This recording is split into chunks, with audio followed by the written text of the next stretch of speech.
निघू शकतो. त्यासाठी काल भगवंतांनी भजनाचा मार्ग आपल्याला सांगितला की देहासक्ती टाकून भजन करावे.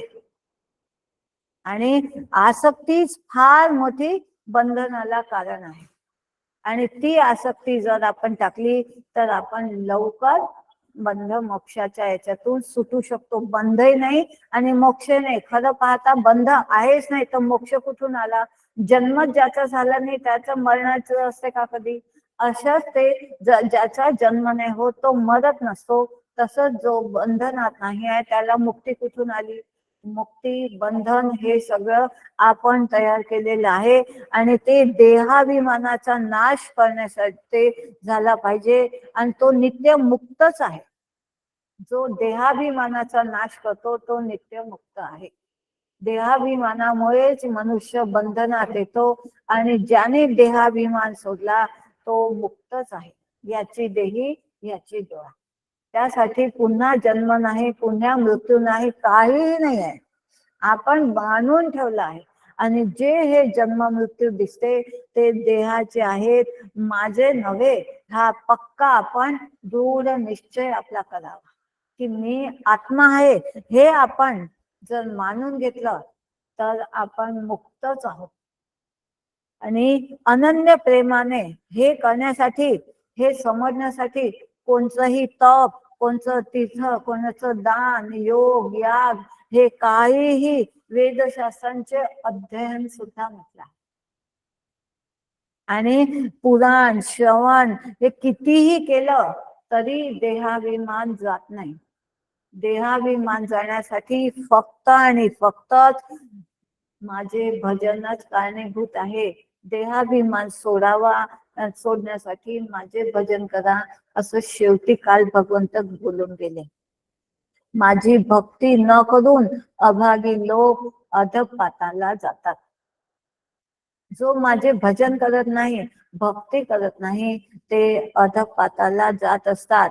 उद्धवा तू असे म्हणशील की म्हणजे इथं कसं होते की भगवंताचं एक अद्वैत स्वरूपात जाण्यासाठी जसं भगवंत म्हणाले की उद्धव आहे लक्षात ठेव की ज्ञान, वैराग्य, उपरती, धैर्य,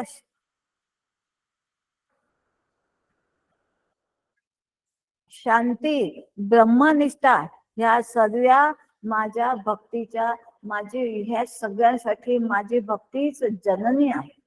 त्यानेच ज्ञान होते, माझ्या भक्तीच्यानेच वैराग्य येते, माझ्या भक्तीच्यानेच विवेक वाढतो. आणि ही धैर्य, शांती, ब्रह्मनिष्ठा भक्तीमुळेच तयार होते.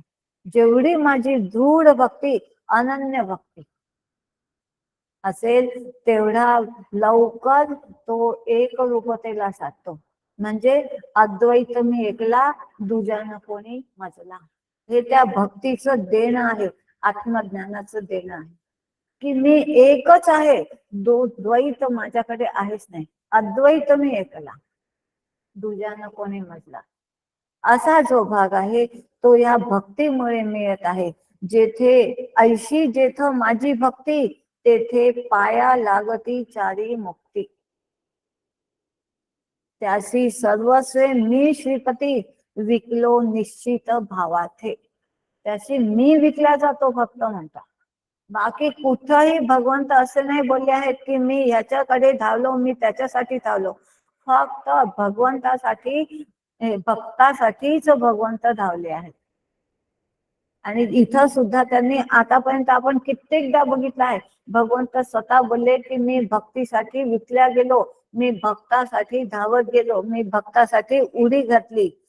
असंच इथं सुद्धा म्हणत आहे की विकलो निश्चिती भावाथे. मी त्याचा भाव बघून मी विकल्या गेलो आणि ह्या त्या भक्ताला मी अधीन होतो. त्याची आज्ञा थोडी देखील मी उल्लंघन करत नाही. सांगा, उलट झालं आहे. भक्ताची आज्ञा इतकुशी सुद्धा मी उल्लंघित नाही म्हणतात, भगवंत बोलत आहे. असा जो भक्त आहे त्याची भावना, त्याचे मी अधीन असतो आणि त्यामुळे तो जो म्हणेल त्याचे मी उल्लंघन करत नाही. आणि जेव्हा तो म्हणतो की सगुण हो देवा, तर मी सगुण होतो. तो म्हणतो तेव्हा मी सुकर होतो, तो म्हणतो मी तेव्हा सिंह रूपाने येतो, तो म्हणतो तेव्हा मी परमार्थ देहरहित असूनही त्यांच्या साठी म्हणून वेगवेगळ्या जेव्हा ज्या ज्या देहाची गरज आहे ते देह मी धारण करतो. कशासाठी? फक्त भक्तासाठी. जसं अंबरीशा करता मी 10 जन्म घेतले, द्रौपदी करता कोट्यावधी वस्त्र पुरवले, आणि ते वस्त्र दुसरं नाही, मीच झालो होतो. इतक्या लवकर वस्त्र सोडणे शक्यच नव्हतं. मी स्वतः ते वस्त्र बनलो, आणि घड्याच्या घड्या दिल्या असत्या तर कदाचित म्हणे तिला उकलायला वेळ लागली असती, म्हणून मी असं घड्या सोडून तिला साडी दिली. कोट्यावधी, 1-2 नाही, मीच झालो होतो त्या साड्या, आणि मीच पूर्ण त्या सगळ्यांच्या भक्तांच्या संकटासाठी असं कित्येकांसाठी मी धावलो आहे, आणि माझ्या भक्तांचे संकट मी दूर केलेले आहे. जसं आपण बघितलं आहे की शत्रूपासून सोडविण्यासाठी त्या मगरीच्या तोंडातून त्या हत्तीला सोडवण्यासाठी भगवंत धावले, म्हणे मी त्याची सुद्धा वाट बघितली नाही, मी तसाच उडी घातली, मी वैकुंठातून त्याच्या एका हाकीसच. हे सगळं काय आहे? जन्मरहित असूनही मी माझी धारणा केली. मला वास्तविक पाहता मला काही देह नाही आहे, मी विदेह आहे.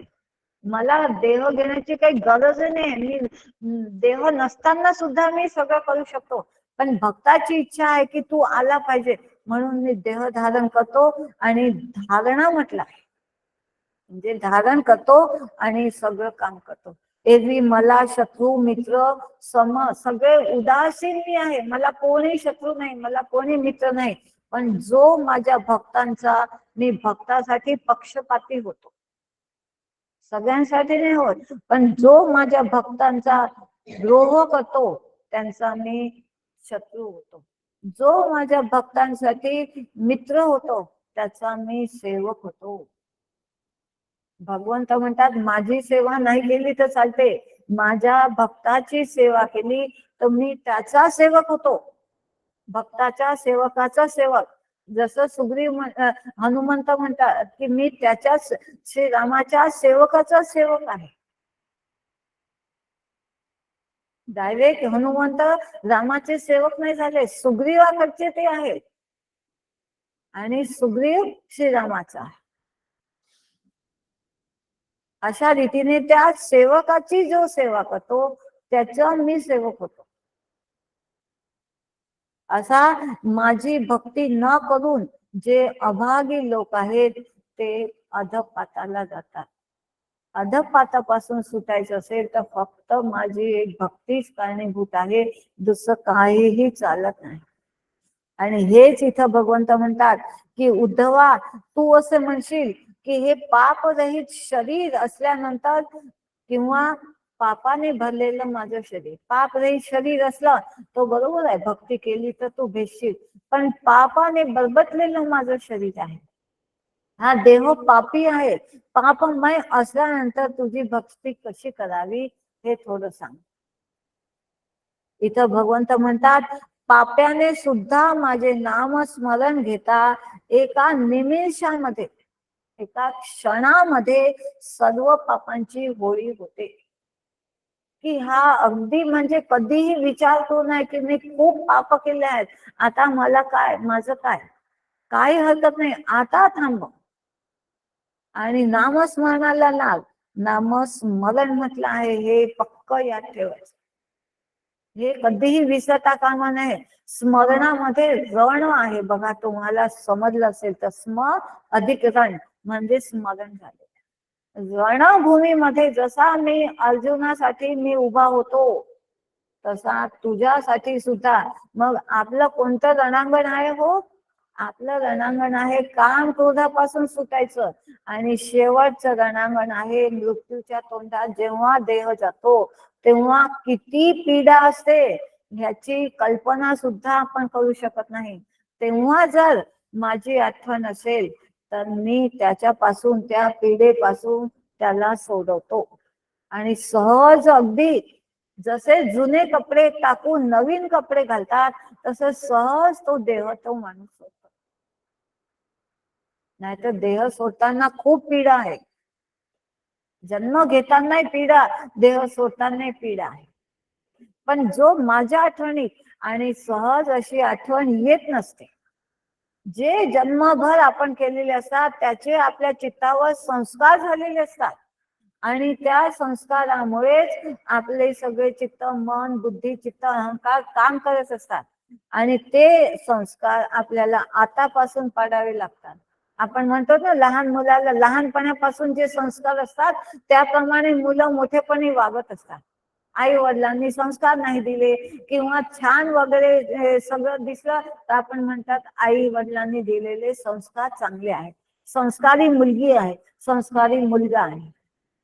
हे कशावरून? त्या दिवशी थोडी त्याला संस्कार दिलेले असतात, त्याला लहानपणापासून दिलेले ते संस्कार असतात. तसेच आपल्याला मृत्यूच्या समयी तुम्ही आम्ही म्हणावं की होऊन जाईल मी तेव्हा आठवून घेईन, पण असं नाही आठवत. भगवंत म्हणतात तुम्ही आयुष्यभर जे संस्कार केले असतील चित्तावर तेच तेव्हा आठवतात. आयुष्यभर मुला मुलींकडे धावले असाल तर त्या क्षणी मुला मुलीचीच आठवण येईल, माझी आठवण नाही येणार. म्हणून आतापासून या संसारापासून स्वतःला, देह असू दे की म्हणतात संसारामध्ये, पण चित्तात नसू दे. जसं माझी गुरु म्हणतात घर तुझ्या नावावर असू दे पण घराची ममता नसू दे, तसंच देह असू दे संसारामध्ये पण चित्तात नसू दे. तो संसार चित्तामध्ये मनामध्ये येता कामा नये. हे फार महत्वाचं पॉइंट आहे.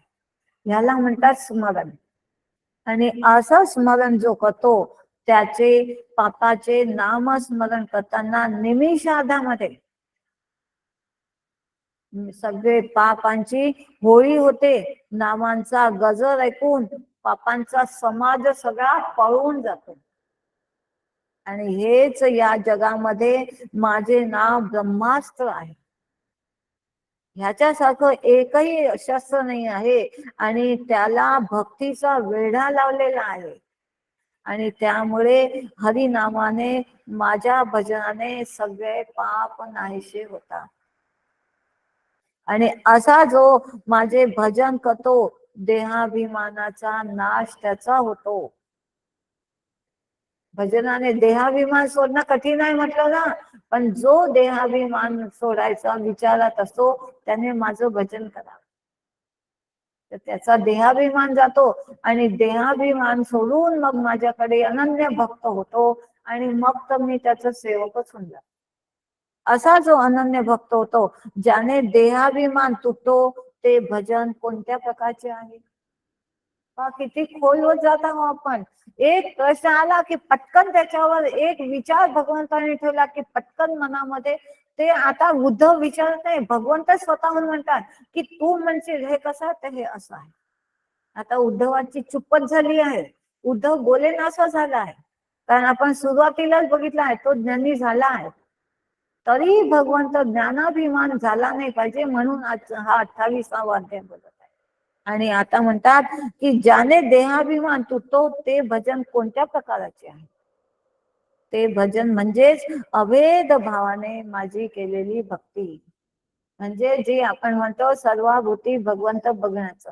अभेद बघणं म्हणजे सर्वाभूती भगवंत बघणं. आणि असा जो भक्तो तोच खरा माझा भक्त आहे आणि त्याचीच भक्ती खरी भक्ती.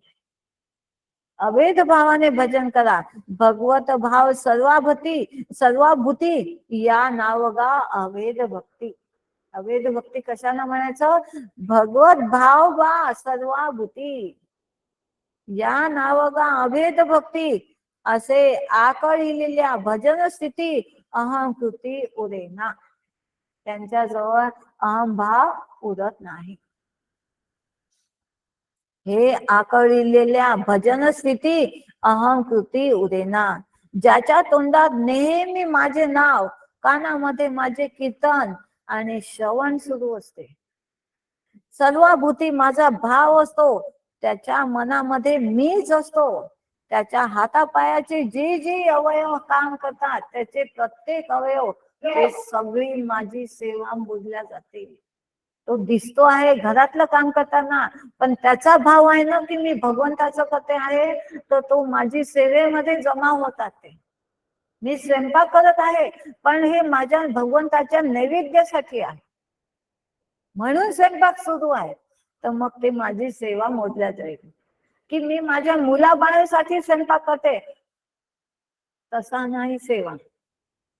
बस भाव बदलला, सगळं बदललं. कारण माझ्या भक्ताचा भाव स्वप्नात सुद्धा त्याला दुसरं काही आठवत नाही, त्याला मीच एकटाच त्या स्वप्नात पाहतो. जागृतीमध्ये सगळे त्याचे व्यवहार माझ्यासाठी, आणि स्वप्नात सुद्धा तो मला सोडून दुसरं काही बघत नाही. असा जो असतो त्याच्या चिंतनाचा विषय, माझ्या चिंतना वाचून तो 1 मिनिट सुद्धा रिकामा राहत नाही. याला म्हणतात खरं भजन. की आम्ही 1 तास भजन केलं, आम्ही 2 तास भजन केलं, हे भजन नव्हे. चिंतन नेहमी 24 तास माझे चिंतन, याला म्हणतात भजन. तो 1 सेकंदापुरता सुद्धा रिकामा आपल्या चित्ताला राहू देत नाही चिंतनाशिवाय. त्यामुळे त्याची सगळी निष्ठा माझ्यावर होते, त्याला कोणताही आळस, त्याला निंद्रा घेरत नाही. पण माझी निष्ठा थोडी सुद्धा कमी झाली की त्याला आळस, प्रमाद, निंद्रा घेरून घेते. माझ्यावरचं प्रेम कमी झालं की झोप म्हणते मी आपतेच. कारण जिथं प्रेम असते तिथं झोप नाहीये. आणि माझं स्मरण करावं लागते म्हणतात. आपल्याला आपल्या मुलीचं स्मरण करावं लागते का हो? की माझी मुलगी आली, ती सासरी असो कुठेही असो, शिक्षणासाठी बाहेर गेलेली असो, सासरी असो, विदेशात का असो ना, तरी सुद्धा आपल्याला झोपेत सुद्धा तिची आठवण, की तिचं नाव हेच आहे आणि ती माझीच मुलगी आहे. आपल्याला आठवण करावी लागते का की हे माझी मुलगी आहे आणि तिचं हे नाव आहे, ती या गावाला सासरी आहे. असं काही आपल्याला पाठ करावं लागते का, रोज स्मरण करावं लागते का, की माळ घेऊन असं म्हणावं लागते का? बस तसा सहज भगवंत झाला पाहिजे. माळ घेऊन मणी फिरवायचे हे नाही आहे खरं स्मरण. मणी फिरे हात में, मन फिरे जगत में, हे नको. असं नाही झालं पाहिजे. जसं माझ्या मुलीचं मला नेहमी सहज आठवण आहे, त्यात काय विचारायचं असते का हेच आहे माझ्या मुलीचं नाव, आपण किती सहज म्हणतो. तसंच भगवंताचं सहज झालं पाहिजे. त्याला 1 तास 2 तास असं माळ घेऊन त्याची आठवण नाही करायची. सहज तो आपल्या चित्तामध्ये त्याच लेवलचा, कारण मुलीवर तुमचं प्रेम आहे म्हणून तिची आठवण नाही करायला. ती आहेच, गेलीच नाही तू येणार कुठून. जो जातो तो येत असो.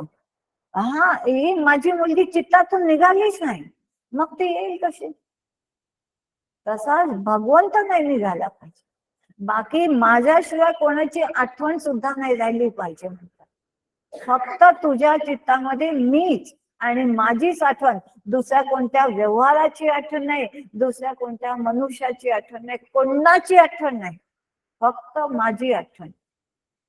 आपण म्हणतो ना, आता आजी आहे ना, इतकी आजारी झाली, आता कोणाला ओळखत नाही. पहिले जे चित्तामध्ये सामावलेली होती, मुलीसाठी मुलासाठी तडफडत होती, आता म्हणतात कोणाला काही ओळखत नाही, काही बोलत नाही. पण त्या स्थितीमध्ये जर त्यांनी आयुष्य चित्तामध्ये मला ठेवलं असेल, तर अशा स्थितीमध्ये भगवंत म्हणतात जेव्हा तो सगळं विस्मरणात जातो, जेव्हा त्याचे सगळं अवयव एक नंतर एक त्याला सोडत जातात, तेव्हा मी त्याच्याकडे धावत जातो आणि मी त्याला स्वतःचा करून घेतो. बाकी कोणीही धावत नाही. कितीही मुला मुलींना संसाराला आपण प्रेम केलं असेल, पण त्यांची लिमिट लागली आहे, त्याच्या पलीकडे ते धावू नाही शकत. पण भगवंत म्हणतो मला कोणतीही लिमिट नाही, मी कुठंही जाऊ शकतो आणि मी जातो, कारण त्याने आयुष्यभर माझे भजन केलेले आहे. त्याचा सगळं विषय तो दिसतो आहे विषय सेवन करताना, पण तो विषय सुद्धा त्याने मला अर्पण केले, की दिसतो आहे की मी जेवण करते आहे, जेवण करताना त्याचं हरिस्मरण असेल, आणि आपल्याला माहित आहे उदर भरण नवे हे जाणी जे यज्ञ करणं, या भावाने तो जेवण करतो. म्हणून त्याचं जेवण म्हणजे यज्ञ होऊन जात. त्याचा प्रत्येक भोग त्याने मला अर्पण केलेला असो, म्हणून त्या भोगाची त्याला काहीही अडचण येत नाही. ते भोग त्याच्या मुक्तीच्या आड येत नाही. बाकी भोग आपण बघितलं आहे की भोगापासून निवृत्ती घ्यावी लागते. अवयवांचे भोग, त्या अवयवांचे लाड नष्ट करा आपण म्हटलं आहे. पण इथं ते म्हणतात त्यांनी विषय सगळे मला अर्पण केले आहेत ना, त्यामुळे ते विषय त्याचे राहिलेच नाही, त्याने ते मला देऊन दिलेलं. प्रत्येक कार्य त्याचं सगळं विकारासहित तिन्ही गुण देहाभिमानाचा त्याचा नाश अशा कारणाने झालेला असतो. त्याला काही त्यांनी सर्वाभूती सर्वाविषयी भगवत भाव असा ठेवलेला आहे. त्यामुळे त्याला ती विषयासक्ती सुद्धा बाधक होत नाही. साधारण मनुष्य आणि तो मुक्त हे सारखेच दिसतात. खाणे पिणे काम करणे सगळं मांडीवर नातू तसंच आहे, पण त्यांनी त्याच्यामध्ये सुद्धा मला बघितलं आहे ना, त्यामुळे तो त्याचा नातू नाही आहे, मी आहे. त्यामुळे तो नातूही त्याला बाधक होत नाही. घरातले सगळे जे जे असेल सगळं त्यांनी विषय मिथ्या आहे हे त्यांनी पक्क मनामध्ये ठासून घेतले आहे, आणि जे जे सेवन करतो आहे ते मला अर्पण केले, मदत पण केल्यामुळे त्याला त्याची बाधा लागत नाही, कोणताही विषय त्याला बाधक होत नाही. सगळ्यात मोठं कारण काय झालं आहे, ते त्यांनी मला अर्पण केलं. विषयांचे भोग्य वस्तू सगळं त्याला त्याचं ज्ञान सुद्धा नाही की मी काय खात आहोत. जसं आपण काल परवा 2 दिवस बघितलं की त्याला जिभेला म्हणजे काय आतमध्ये जात आहे जिभेला त्याला कळलं नाही की काय, इतका तो भोगांपासून स्वतः अलिप्त. आणि अशा रीतीने याशिवाय सुद्धा भगवंत यदुपती म्हणतात की साधकाला बाधाच नाही आहे ज्या रोगाची योग्य परीक्षा नाही केली जात, किंवा जो तो त्याला करता आली नाही. एकदा डॉक्टरांना रोग म्हणजे कळलाच नाही, आपण म्हणतो ना योग्य परीक्षणच नाही होऊन राहिलं, रोगाचे ते हातातच नाही होऊन राहिलं, तो देत आहे एकानंतर एक औषध पण रोग पकडला नाही जात आहे. अशा रीतीने एक तर योग्य ती परीक्षा झाली नाही किंवा त्याला ती परीक्षा करता आली नाही. 2 पैकी एक कारण झालं तर कितीही औषध घेतले तरी रोगांची ती जी औषध आहे ती वृथा जाते, व्यथा जाते. कितीही औषध घेतलं तरी ते कामी नाही लागत, पुन्हा पुन्हा अजून अजून घ्यावंच लागते. तसंच विवेकपूर्ण वैराग्य नसताना विषय त्याग केला तर ते पुन्हा पुन्हा घ्यावेसेच वाटतात आणि ते बाधक होतात. पण विवेक वैराग्य घेऊन विषयांचा त्याग केला, समजून उमजून की हे सगळं त्याग केलं तरच बरोबर तो त्याग होतो. आणि त्यापासून नाहीतर हाताने किंवा मौन आम्हाला आहे आणि असे हातवारे करून बोलणं सुरू आहे. पण जो सगळी वृथा आहे, सगळी मिथ्या आहे असं समजून सगळं सोडत आहे तर तो योग्य ते आहे. म्हणजे विवेकपूर्ण त्यांनी सगळं सोडलं आहे, ते खरं सोडणं आहे. त्यामुळे पुन्हा पुन्हा त्याला ते सोडावचं आणि तेच ते उपास, तेच ते व्रत, तेच ते करावे लागत नाही. की आज मला व्रत आहे म्हणून जेवायचं नाही, पण भगवान नामामध्ये इतका रस झाला आहे की त्याला जेवणाचं भानच नाही राहिलं. हा खरा उपास आहे. आणि माझ्या स्वरूपामध्ये माझ्या नामस्मरणामध्ये तो इतका गर्क झाला आहे की त्यामध्ये त्याने काय खाल्लं हे त्याला माहीतच नाही आहे. मग तो त्या दिवशी उपास असताना त्यांनी जे खाल्लं ते सगळं वृथा आहे. जसं औषधी रोग पकडल्याशिवाय औषधी घेतली तर ती निकामी होते, पुन्हा पुन्हा दुसरं औषध घ्यावंच लागते. पण एकदा का जर रोग हातात आला आणि नेमकं औषध, म्हणून आपण म्हणतो मेडिकल वाल्या जाऊन घेऊ नका, डॉक्टर जवळ जाऊन घ्या, म्हणजे नेमकं औषध डॉक्टर देतात आणि रोग बरा होतो. आपल्या मनाने किती काही औषध घेतलं तर बरं, तेवढ्या पुरतं बरं वाटते, अजून ते उखाळा मारतो, अजून दुसऱ्या दिवशी दुसरी गोळी घ्यावी लागते. तसंच एकानंतर एक हे सगळे आपण आपल्या मनाने करत जातो आणि वैराग्य येत नाही, विवेक नसतो म्हणून. पण जर विवेकाने केलं असेल तर ते बाहेरचे वैराग्य नाही राहत, ते अंतर्मनातून वैराग्य असते. आणि विवेक वैराग्य धरून जो केलेला असतो ते खरं असते. आणि मग जे सोडलं जाते वैराग्य त्यांनी दृढ होते.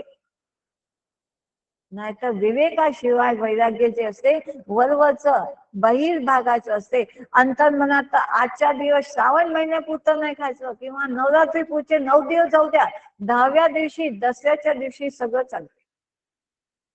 अधिक महिन्यापुरतं खायचं नाही, मग सगळं चालते. हे जे आहे म्हणजे त्या पुढचं आपण वरून सोडलं आहे, मन तर त्याच्यामध्ये पडलंच आहे, मन रोज ते भोगत आहे, तर तशामध्ये काही फायद्याची गोष्ट नाही. आणि हा जो आहे तोच खरा वैराग्याचा प्रकार आहे की मनातून सोडलं पाहिजे. तसाच हा संसार मनातून निघाला पाहिजे, देह असू दे की घरातच, पण देहाला मनात ह्या संसाराला येऊ नाही द्यायचं. आणि हे जर आपण आपल्या मनाने जर असं परमार्थ केला असेल तर तो असाच होतो वरवरचा. पण श्री गुरूंनी सांगितलं, शास्त्राला विचारून केलेला असतो तो परमार्थ योग्य असतो. म्हणून म्हटलं आहे की आपल्या बुद्धीच्या गाढवावर बसून परमार्थ होत नसतो. योग्य तो परमार्थ श्री गुरु सांगतात तोच असतो आणि त्याप्रमाणेच केला पाहिजे. आणि असा जो करतो सांडुनिया भगवत भजन वेद विधी मार्ग विहीन, ऐसे जे काल त्याग लक्षण कुयोग संपूर्ण या नाव.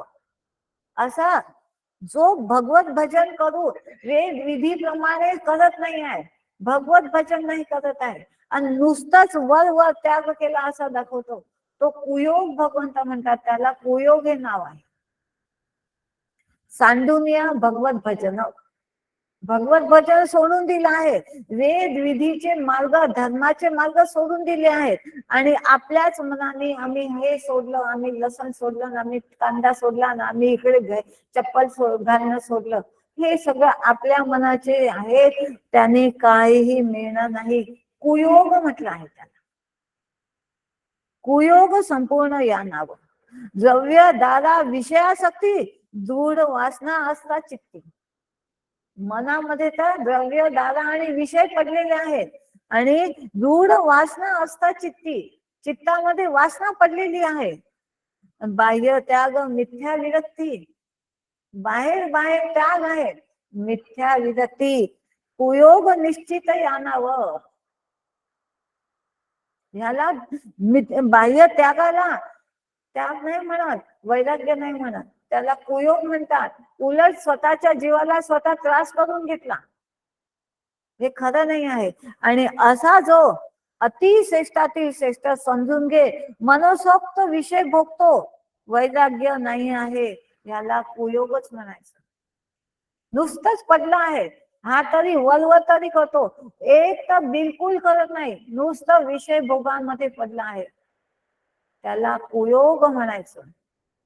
आणि जो आपली खरी विषयासक्ती लपून ठेवून बाहेर खोटे खोटे वैराग्य दाखवतो, आतमध्ये तर खूप इच्छा आहे पण नाही सगळे काय म्हणतील म्हणून नाही, असा जो करतो ते कुयोगाचेच स्वरूप समजायचे.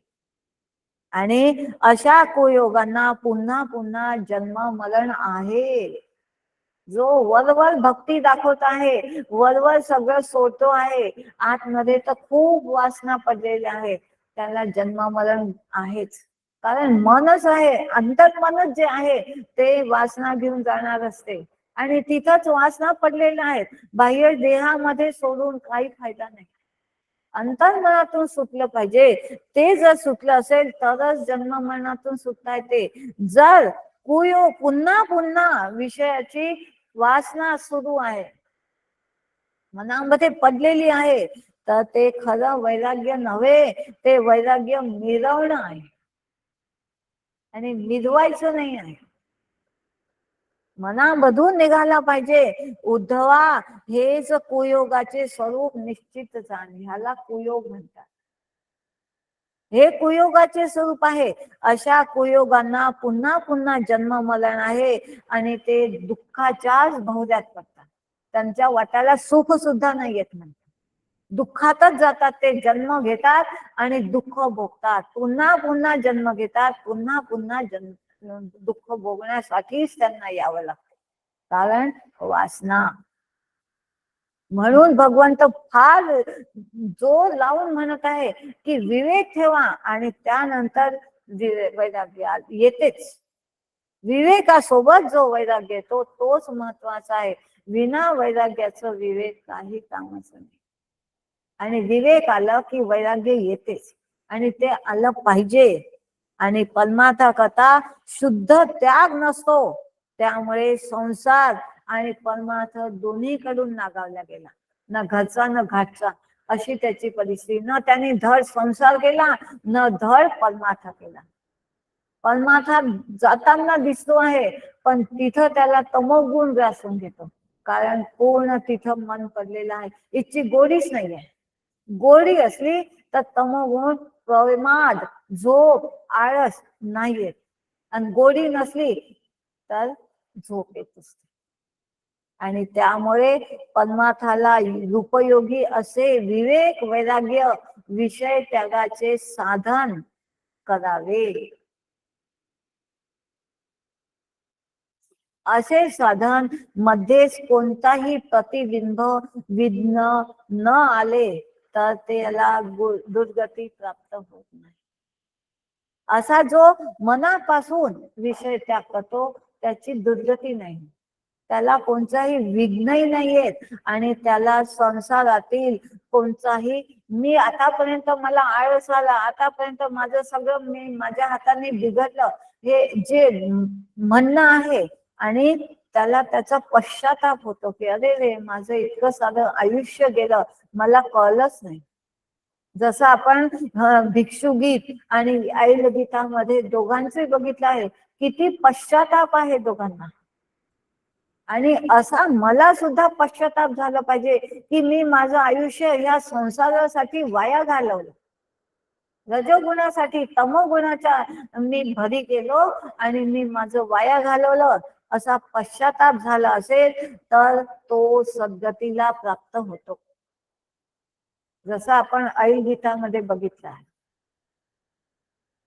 आणि असा जो देव, मनुष्य, महाभूते किंवा असा तेव्हा आपण म्हणतो बघा की तो असा सन्मार्गाने जात आहे पण त्याच्या प्रारब्धाने पुढे काहीतरी विघ्न आले. त्याच्या म्हणजे अभ्यासापासून त्याला दूर केल्या गेले. तो स्वतः खूप करतो आहे पण त्याला त्यापासून विघ्न आले. विधीपूर्वक अभ्यास करत आहे, सिद्ध होत आहे आणि तरीही फल मिळण्याच्या वेळेसच विघ्न करतात. तेव्हा तो पडत नाही म्हणतात. तो भावाने भावनेने गणित होत नाही. ते आधी भौतिक, आध्यात्मिक, आधी दैविक तापाने तो त्याच ठिकाणी जर तो मृत्यूला पावला पण अभ्यासामध्ये त्याचं मन लागलेलं आहे. तो ह्या मार्गाने व्यवस्थित विवेक वैराग्याने सुरू आहे पण त्याच्या प्रारब्धाने या तीन पैकी एक विघ्न आलं. हे आधी भौतिक ताप आला, आध्यात्मिक ताप आला किंवा आधी दैविक तापामुळे तो जर मुकल्या गेला तरीही त्याची अधोगती होत नाही. त्याचे ते मुक्तीचे लक्षण साधकाला ते साधन होऊन जातात. आणि साधनी असता माझी भक्ती ते अणु मात्र न पडे गुंती. तो माझ्या भक्तीला लागला होता, पण ह्या विघ्नामुळे तो मुकल्या गेलेला आहे. तरीही तो त्यात गुंतत नाही. मी भक्त कैवारी श्रीपती राखे अहोरात्री निज भक्ता. मी मग त्याचं रक्षण करायला उभा राहतो. हे तीन ताप येतात त्याच्या प्रारब्धाने त्याला, तेव्हा मी त्याचं रक्षण करतो भगवंत, आणि त्याला वाचून घेतो, त्याची अधोगती होऊ नाही देत.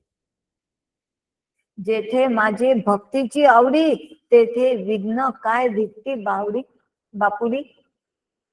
जो माझ्या भक्तीमध्ये आवडीने आहे, त्याला हे विघ्न काय आहे, मी आडवा उभा राहतो म्हणतात. आणि विशेष करून हे देवांकडून विशेष करून सगळे विघ्न टाकले जातात. आपण कित्येकदा बघितलं आहे की जेव्हा भक्त जास्त भक्तीमध्ये रमतो, तेव्हा इंद्रादी देव त्यामध्ये विघ्न टाकतात. कारण त्यांना हीच भीती असते की हा माझं स्थान घेऊन घेईल,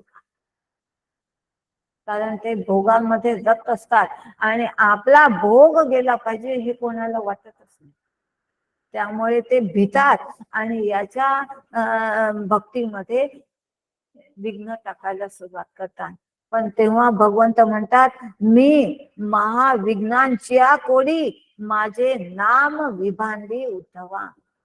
कारण तो माझे नाम स्मरण करत असतो, म्हणून तो वाचून जातो. मी त्याला वाचवत असतो. मुक्तीची लक्षणे हीच साधकाची साधन होऊन जातात. ही सगळी मुक्तीची लक्षणे सांगितली म्हणतात. अशा अशा लक्षणांनी जो युक्त असतो तो मुक्तच असतो. आणि मी मुक्त नाही झालो आहे, मी अजून साधन मार्गाने आहे, मी साधक आहे. तर हे माझ्यासाठी अशी ही साधने होऊन गेली की जसे हे साधू संत मोठे मोठे करून सुटले आहेत, त्यांच्या मागे त्यांच्या पावलावर पाऊल ठेवून मी चालायचं आहे. आणि असा जो चालतो आणि अशा चालणाऱ्याला मुक्ती साधन तेच त्या साधकाचे साध्य होऊन जाते. बाकी काही विचार करायचा नाही. जे मला श्री गुरूंनी सांगितलं आहे, बिलकुल डोळे मिटून त्या मार्गावर चालायचं. मी कोणतीही शंका धरायची नाही. ते माझं साध्यापर्यंत मला पोहोचवेल. आणि शेवटचं साध्य हेच आहे की जीव ब्रह्म ऐक्य. आणि हे जर मला साधता आलं, म्हणून दोघांच्याही कर्माचे बंधन मी त्याला बाधा होऊ देत नाही. एक जो पूर्ण अशा रीतीने भक्ती करतो आहे आणि पूर्ण माझ्यामध्येच रंगला आहे, त्याला येता जाता बसत उठता माझ्याच नामस्मरणामध्ये गर्क आहे. त्यांनी सगळे भोगच मला अर्पण करून दिलेले आहे. तो मुक्तच असतो. आणि एक अशा अर्धवट रस्त्याने आहे, पण त्याला असे अधिदैविक अधिभौतिक आध्यात्मिक ताप आल्यामुळे अडला आहे. ह्या दोघांनाही मी बंधनाचे स्पर्श करू देत नाही. त्याला बंधन येऊ शकत नाही. आले तरीही मी आडवा येतो आणि त्याला त्याच्यापासून रोखून धरतो. आणि कोणत्याही प्रारब्ध कर्माने किंवा कारणाने प्रेरित झालेला हा जीव जन्मभर कर्मच करतो, तो विकारी होतो. कारण त्याचं कर्माचे त्याला अभिमान येऊन जातो. आपण बघितलं आहे 21व्या मध्ये वेदांचा अभ्यास केला तेव्हा की कर्म उपासना आणि ज्ञान ह्याच्यामध्ये जायचंच आहे. जो नेहमी कर्मच आयुष्यभर करत बसला, पुढे सरकायचं नामच नाही घेत, जन्मभर कर्म करतो आणि विकार वश होतो. विकार म्हणजे कोणता? त्या कर्माचा त्याला अभिमान येतो की आमच्या इथं इतकी छान पूजा, आमच्या इथं हे नेहमी असते, आमच्या तिथं ते नेहमी असते, आमच्या इथं इतके देव इतके लोक जेवतात. हा सगळा त्याला विकार होतो. म्हणून ज्ञाता मनुष्याने मायेच्या अधीन असलेल्या या दृश्य जगताच्या कर्मामध्ये अटकू नये. जो ज्ञानी आहे त्यांनी आशा शून्य राहून आत्मसुखाचाच अनुभव घेण्याकडे राहावं. या बाह्य सगळे लोकांना सगळं चांगलं वाटण्यासाठी छान मोठे मोठे कर्म, मोठे मोठे अभिषेक, मोठे मोठे सगळे याग योग यज्ञ सगळे करतात आणि कुठेही तो गुंतून पडतो ह्याच्यामध्ये. आणि त्याच्यामध्ये त्या कर्मामध्ये माझा विसर पडतो. आणि त्यामुळे तो गुंतून असा जो आत्मसुखामध्ये असतो, नेहमी हे दुसरं काही करू नका, माझ्याच आत्मामध्ये राहा. आणि आत्मानंदामध्ये जो गुंतून असतो त्याला या बाह्य जगाची काही घेणं देणं नसते.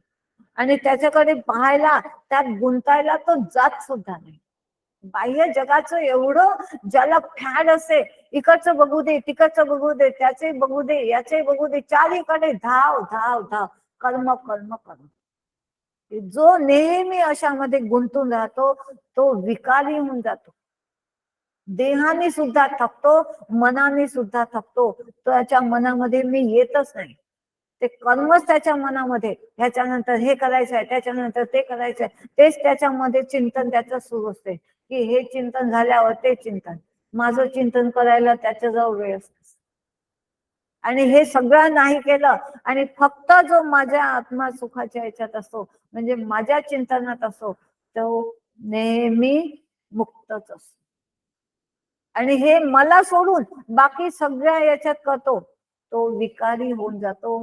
त्याच्यापासून मुक्ती दुरावते, माझी भक्ती सुद्धा दुरावते आणि मी तर मग दुरावतोच, कारण तो कर्मात गुंतला. आणि कर्म विकारात घेऊन जातात. मग ते सत्वगुणाचे असो, रजगुणाचे असो की तमगुणाचे असो.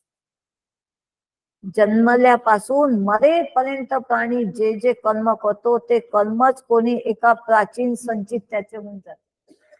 त्या कर्माचीच वासना, हे काम राहिलं आहे, ते काम राहिलं आहे, हीच वासना त्याची, त्याचं संचित हे जमा होऊन जाते. हे कर्माचं त्यांनी पुण्य झालं, ह्या कर्मापासून पाप झालं, तेच त्याचं संचित जमा होऊन जाते. आणि संचिताप्रमाणे प्रारब्ध तयार होतात आणि ते प्रारब्ध भोगायला पुन्हा त्याला जन्म घ्यावा लागतो. कारण काय झालं, कर्म जास्त अंगभर कर्म जो करतो तो अशा विकारात आधीन, कर्माच्या आधीन होऊन जातो. त्याला माझ्यासाठी भगवंत म्हणतात, माझं चिंतन माझं करायला त्याला वेळच नाही राहिला ना, तो कर्माच्याच अधीन होऊन गेला. म्हणून ते एवढे अज्ञानात गेले की मी कर्म केले ह्याचाच त्याला अहंकार होऊन जातो, की माझं हे कर्म बघा माझ्यासारखं कोणाला जमते का, ह्याचाही त्याला अहंकार होतो. आणि ज्ञानी अहंकाराला वाचून कर्म करतो. ज्ञानी असो तो कर्म करत नाही का, तो सुद्धा संसारात तसा, दोघही सारखेच आहेत, पण हा अहंकारा वाचून करतो. त्याचं चित्त नेहमी माझ्याजवळ असते, त्याच्या चित्तात मी असतो. आणि नुसतं तो देहाने काम जे करायचं असेल ते करतो आणि निघून येतो पटकन, त्याच्या आठवणीत राहत नाही. तो ज्ञानी मुक्त असतो, तो सुखानुभव त्या कर्माच्या सुखातही नसतो, त्या कर्माच्या दुःखातही नसतो. आणि अशा रीतीने देहाभिमानाची स्फूर्ती त्याला होत नाही, तो वाचला जातो. कारण माझ्या आठवणीत त्यांनी कर्मच मला अर्पण करून दिले ना, त्यांनी स्वतःच काही मी केलं असं ठेवतच नाही. सर्व जे झालं भगवत कृपेने झालं, जे होत आहे ते दादांच्या कृपेने होत आहे. हे जे आहे ते मग ते सगळं दादांना अर्पण, मग त्यांचं ते सगळं बघत असत. मी मात्र निमित्त. अशा भावनेने जो कर्म करतो तो ब्रह्मसुखालाच पावतो ना, तो त्या कर्माचं टेन्शनच त्याला नसते. जे होईल त्यांनी केलं आहे त्यांना देऊन द्यावं आणि आपण मोकळ राहतो. म्हणजे मदर्पण भावाने कर्म केले, जे पण कर्म त्याने केले ते मला अर्पण केले, त्यामुळे त्याला अहंकाराची स्फुरण सुद्धा येत नाही. जसा दोरीवरचा साप आहे तर तो साप कधी चावत नाही, तसं हे कर्म त्याला बाधक होत नाही. आणि जसं साप जाणवला, आणि तो कसा जाणवतो, सापच आहे हे आपण कालही बघितलं. दोरीवरचा साप तर अध्यात्मामध्ये अगदी ठेवलेलाच आहे, तो आपण जाणवतो. अज्ञानामुळे आपल्याला तो खराच वाटतो आणि ते सापच मग आपल्याला चावतो. वास्तविक पाहता ती दोरी असते, पण मी त्याला साप म्हटलं ना, आणि हा म्हणतो ही दोरी नाही, हे साप नाहीच आहे. पक्क त्याला ज्ञानामध्ये असतो, उजेडामध्ये असतो. आणि जो अज्ञान अंधकारात असतो तो त्याला साप समजतो, आणि जो ज्ञानामध्ये असतो, जो उजेडामध्ये असतो, ज्ञान प्रकाश म्हटलं आहे, अज्ञान अंधकार म्हटलं आहे. जो ज्ञानामध्ये असतो, जो उजेडामध्ये असतो, प्रकाशामध्ये असतो, त्याला ती दोरी दिसते, सत्य जे आहे तेच दिसते. अध्यस्त तो अध्यस्थाकडे लक्ष नाही देत, अधिष्ठानाकडे लक्ष देत.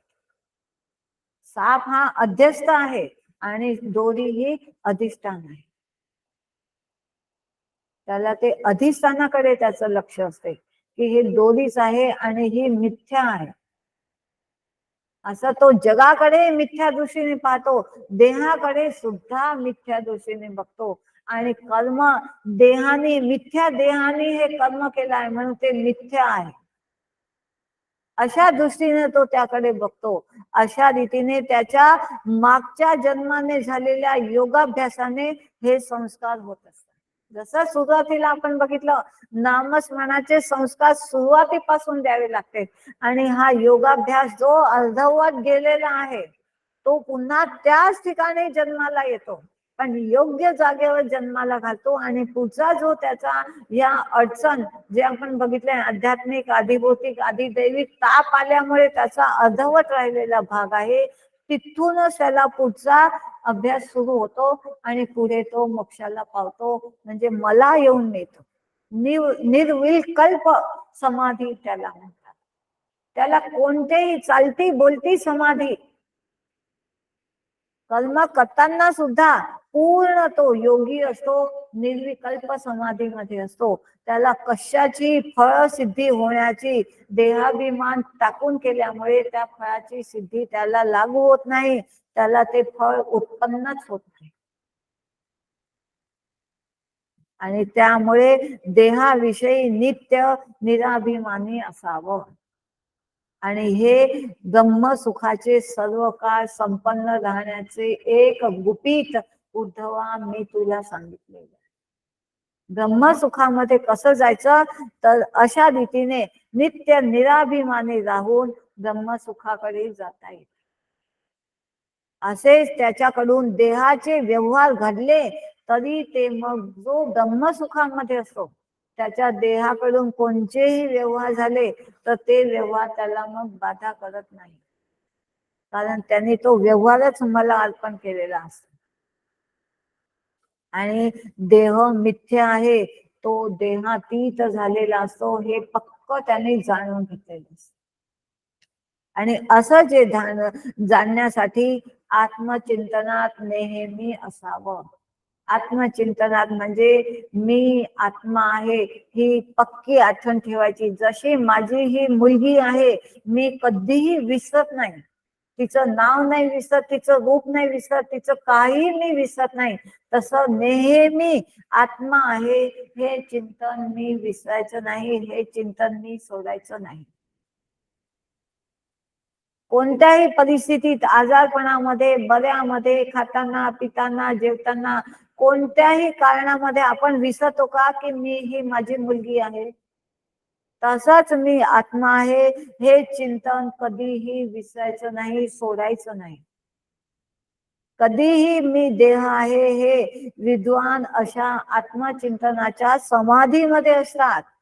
तो उभा असलेला, बसलेला असला, जात असलेला, निजलेला दिसतो, अन्न सेवन करताना दिसतो, त्याच्या स्वभावाप्रमाणे तो अन्य सगळे काम करताना दिसतो, पण त्याचे चिंतन नेहमी माझे सुरू असते. दिसते तो साधारण सगळं करताना, पण त्याचा चिंतनाचा विषय मी असो, जे त्याला स्वभावाप्रमाणे, कारण मागील स्वभावाप्रमाणे त्याची सगळ्या आवडीचे काम तो करत असतो, पण चिंतनाचा विषय मी असो, त्याला देहाचे सुद्धा भान नाही, कारण ज्ञाता ब्रह्मरूप तो झालेला असतो. तशामध्येच तो फिरत असतो. दोरीवरचा साप कोणाला चावला आहे का? मृगजळाने कोणाला शेती करता आली आहे का? मृगजळ पिऊन कोणाला तृप्ती मिळाली आहे का? अशा रीतीने तो ब्रह्म रूपामध्ये असल्यामुळे या कर्मामुळे त्याला कशाचाही लाभ होत नाही, कशाचाही लाग लागत नाही. तो ब्रह्मस्थितीमध्ये असतो, स्वतःला तसं ठेवावं लागते, पुरुषार्थ करून त्या स्थितीमध्ये जात आहे. हे देह कोणत्या वर्णामध्ये, कोणत्या जातीमध्ये, कोणत्या घरामध्ये, कुटुंबामध्ये जन्म आला, तर भगवंताच्या हाती त्यांनी जन्म टाकला, आपल्याला दिलेला असतो. पण त्यांनी मनुष्य देह आपल्याला दिला, सगळ्यात मोठा उपकार केला. मग कुठेही टाकू देत ती, पण मनुष्य बनवून दिला ना, मग आपण पुरुषार्थ करून अशा ब्रह्मस्थितीमध्ये आपल्याला जाता येते. हे माझं काम आहे, ते त्याचं काम त्यांनी केलं आहे.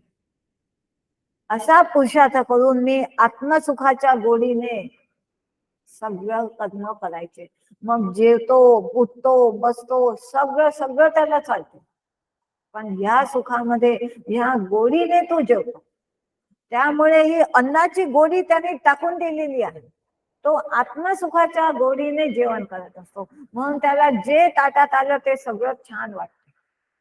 कारण त्यांनी तिथे आत्मा घोळून दिलेला आहे, मी त्याच्यात घोळलेलो असतो. की जे माझ्या समोर आलेला आहे तो भगवंताचा प्रसाद आहे, आणि प्रसाद नेहमी गोडच असतो. अशा गोडीने तो जेवत असतो. त्याने ज्ञान जलाने संसाराचे उष्टे सगळे धुवून टाकलेले असते पहिले. जसा आपण ताट धुवून, ग्लास धुवून, वाटी धुवून स्वच्छ करतो, मग त्या धुतलेल्या वाटी, ग्लास, ताटामध्ये आपण जेवण करतो, पाणी पितो. तसं त्यांनी ज्ञान जलाने संसाराचे उष्टे पहिले धुवून टाकले, आणि नंतर तो आत्मसुखाच्या गोडीने जेवण करतो. त्यामुळे जे त्याच्या ताटामध्ये आलं ते त्याला गोड, जास्त गोड वाटतं. याचा अर्थ हाच आहे की त्याला त्याच्या समोर जगाचं काही नसो, तो नेहमी आत्मसुखामध्येच वावरत असतो. संसाराला त्यांनी धुवून पुसून स्वच्छ केलेलं. संसार त्याच्यासाठी मिथ्या ठरवून ठेवलेला आहे त्यांनी. तो कधीही त्याच्यामध्ये रंगत नाही. ज्ञानी हा पायाने चालताना दिसला तरी तो ब्रह्मरूपानेच आचरण करत असतो, सगळं वावरत असतो. तो पाया रहित, पाय नसताना सुद्धा चालू शकतो. त्याला चालण्यासाठी पाय नसले तरी चालतात. तो तिकडे जाऊन पोचलेलाच असतो. बिनु पद चले सुने बिनु कांदा. जसं ब्रह्मासाठी भगवंत बोललेले आहेत की मला चालण्यासाठी पाय नाही लागत, तसा ह्याला सुद्धा चालण्यासाठी पाय नाही लागत, बोलण्यासाठी तोंड नाही लागत, ऐकण्यासाठी कान नाही लागत. असा हा आत्मज्ञानी विना पायाने तुम्हाला आम्हाला दिसतो, हा चालत आहे, येत आहे, जात आहे, घराचे काम करत आहे, पण त्याला त्याच्यामध्ये त्याचा देह असतो, तो ब्रह्मसुखामध्येच असतो. त्यामुळे ह्याचे जे जे असतात ते कशातही तो नसतो. त्याने ते कर्मच मला अर्पण केलेले असते. हे सगळ्यात महत्वाचं आहे. ज्ञानी हा आत्मसत्तेने सर्व कर्म करतो. की मी माझ्या मुलाबाळांसाठी, माझ्या घरच्यांच्यासाठी कर्म करतेच नाही, मी आत्मसुखाच्या याच्यात स्वतः असो, आणि मग जे कर्म होत आहे ते होऊ दे, असा आत्म्यासारखा तो अकर्ता आहे. जसा ब्रह्म अकर्ता निर्विकार असा आहे, तसा हा सुद्धा अकर्ता आहे, निर्विकारी आहे. म्हणजे त्याच्यात न माझ्यात काहीही फरक नाही. तो बोधाच्या म्हणजे या बोधाने तो आत्म्याच्या ठिकाणी मग कर्म, क्रिया, कर्तव्य काहीही पाहत नाही. कर्म सुद्धा मी केलं नाही, हे माझं कर्तव्य आहे, हे सुद्धा त्याला भान नाही, आणि क्रिया काय झाली हे सुद्धा त्याला भान नाही. होऊन गेलं ते होऊन गेलं. आता नित्य आत्मानंदामध्ये राहतो, आणि त्यामध्ये असूनही देहात आपल्याला दिसतो. वास्तविक पाहता ते आत्मरूपातच गेलेले असतात, पण प्रारब्धाने देह आहे तोपर्यंत देहात राहतात. दिसतात ते आपल्याला, पण ते देहातीत झालेलेच असतात. ज्याला आपण म्हणतो माझे मरण पहिले मी डोळा, त्याच्यासाठी आपण नेहमी बघतो आहे की आत्मानंद भोगण्यासाठी मरावं लागत नाही. याची देही याची डोळा, भोगी मुक्तीचा सोहळा. या देहात राहून तो सोहळा भोगायचा आहे, आणि ते तो भोगत असतात. म्हणून ज्ञाताला कर्माचे बंधन होत नाही. अशा रीतीने हे निरूपण भगवंतांनी विशेष करून सांगितलं आहे. कारण असं आपल्याला कर्मातीत व्हायचं आहे, अकर्ता व्हायचं आहे. म्हणून जास्त फोड करून उद्धवासाठी आता नाही आहे, हे सगळं सांगणं तुमच्या माझ्यासाठी आहे. कारण सुरुवातीलाच या अध्यायाच्या आपण बघून घेतलाय. उद्धव म्हणतो हे सगळं भवसागर, हे संसार, हे देह सगळं मिथ्या आहे असं मला जाणून गेलं आहे. तो ज्ञानी झाला आहे, त्याने त्याची परीक्षा देऊन दिलेली आहे. आणि भगवंत आनंदाला पाहून त्याला म्हटले आहे की खरा ज्ञानी झाला आहे. तसं मला माझ्या श्री गुरूंनी म्हटलं पाहिजे की तू ज्ञानी आहेस, तू असा माझ्यासारखा झाला आहेस. जसं भगवंतांनी त्याला म्हटलं तसंच माझ्या श्री गुरूंनी मला म्हणावं. त्याच्यासाठी मला हे सगळं वागणं असलं पाहिजे. म्हणून भगवंतांनी हे निरूपण केलेलं आहे. आणि त्याने प्रपंचात राहून सुद्धा आत्मज्ञानाने तो प्रपंचाच्या स्वाधीन नाही, तो त्याच्या स्वाधीन होत नाही. त्याने ज्ञानी तोच प्रपंच पूर्ण रूपाने प्रपंचाला तो ब्रह्मरूप बघतो. कारण आपल्याला माहित आहे नियम सर्वभूती परमेश्वर. आणि जिथं आपण परमेश्वराला उभं केलं आहे, परमेश्वराचं राहण्याचं ठिकाण म्हणजे वैकुंठ, तर इथंच वैकुंठ तयार झाला. आणि जिथं वैकुंठ आहे तिथं पूर्ण त्याचीच सत्ता असते. पूर्ण रिद्धी सिद्धी सगळ्या तिथं, रिद्धी सिद्धी अंगण जाती आपण बघितला. म्हणजे तो नेहमी माझ्या संगाती. आणि मग शेवटी तो ह्या पायरीवर पोहोचतो, तू न मी. आणि असा जो मुक्तीला प्रपंचापासून ज्ञानाने स्वतःचा सर्व लाभ, त्याने कशाचाही आत्मज्ञानाचा लाभ याच देहाने अशा रीतीने त्यांनी मायेपासून स्वतःला सोडून घेतलेला आहे आणि या देहाचा लाभ घेतलेला आहे. आणि स्वतः मायेच्या अज्ञानात जो असतो तो असा मायेच्या बद्धात येतो, बंधनात येतो, तो बद्ध म्हटला जातो. आणि असा जो वागत असतो ज्याचं निरूपण आपण बघितलं, तो नेहमी मुक्त असतो. मुक्ताची ही सगळं जागृतीमध्ये, स्वप्नामध्ये, सुषुप्तीमध्ये तो असा मुक्तच असतो. जगाच्या विकाराने भगवान विकारी होत नाही, तसा तो सुद्धा विकारी होत नाही. आणि ब्रह्म वस्तू विकारी होत नसते आणि तो ब्रह्मामध्ये वावरत असतो. कारण ती वस्तू आपल्या साम्य अवस्थेमध्ये सर्व अविकारीपणाने वागत असतो. कशातही तो लिप्त होत नाही. भगवंत स्वानुभवाने हे सांगतात. कारण भगवंत स्वतः काल आपण बघितलं की मी सुद्धा जन्म घेतो पण आणि सगळी लीला करतो. मी गोकुळात चोरी केली, मी सगळं अर्जुनासाठी मी रथ हाकलला, मी सगळे भक्ताच्या घरची कामं केली, सगळं मी केलं. पण मी लीला कार्य म्हणून केलं. मी कशातही मी ते कार्य करताना सुद्धा मी षडयंत्र सुद्धा रचलं. पण हे सगळं करताना मी विसरलो नाही की मी कोण आहे. म्हणून मला त्या कार्याची लाग लागली नाही. आणि हा आपण तुमच्या माझ्यासारखे विसरून जातात. म्हणून मी माझी भक्ती यथार्थ रीतीने तुला प्रकाशित करून सांगितली. असं माझ्यासारखं विकारीपणा सोडायचा, अविकारी व्हायचं. आपण ते आठवण ठेवली म्हणून विकारी झालो. आणि भगवंत म्हणतात असं माझ्यासारखं अविकारी होण्यासाठी यथार्थपणे मी भक्तीचे प्रकाशन केले. माझी भक्ती अजून एकदा समजावून सांगितली की अशी भक्ती करा. आणि त्यामुळे शीघ्र साधकाचे स्वतःचे शीघ्र गतीने त्याला कल्याण त्याच्या हाताशी येते. कल्याण हाताशी येते म्हणजे तो द्वंद्वातीत होतो. भगवत भावाने चे हे गुह्य स्वतः भगवंतांनी सांगितले. भक्तीचे हे गुह्य आहे. शीघ्र गतीने स्वतःचे कल्याण कसे साधून घ्यावे. कारण आता आपण पुष्कळ वेळ पहिलेच घालवलेला आहे. आता नको, शीघ्र करायचं आहे. आणि अजूनही वेळ गेलेली नाही. साधकाने शीघ्रता करावी आणि स्वतःचे कल्याण करून घ्यावे. कसे तर ही भक्तीचे हे अनुमोदन हे सगळं विवरण भगवंतांनी म्हणून सांगितलं.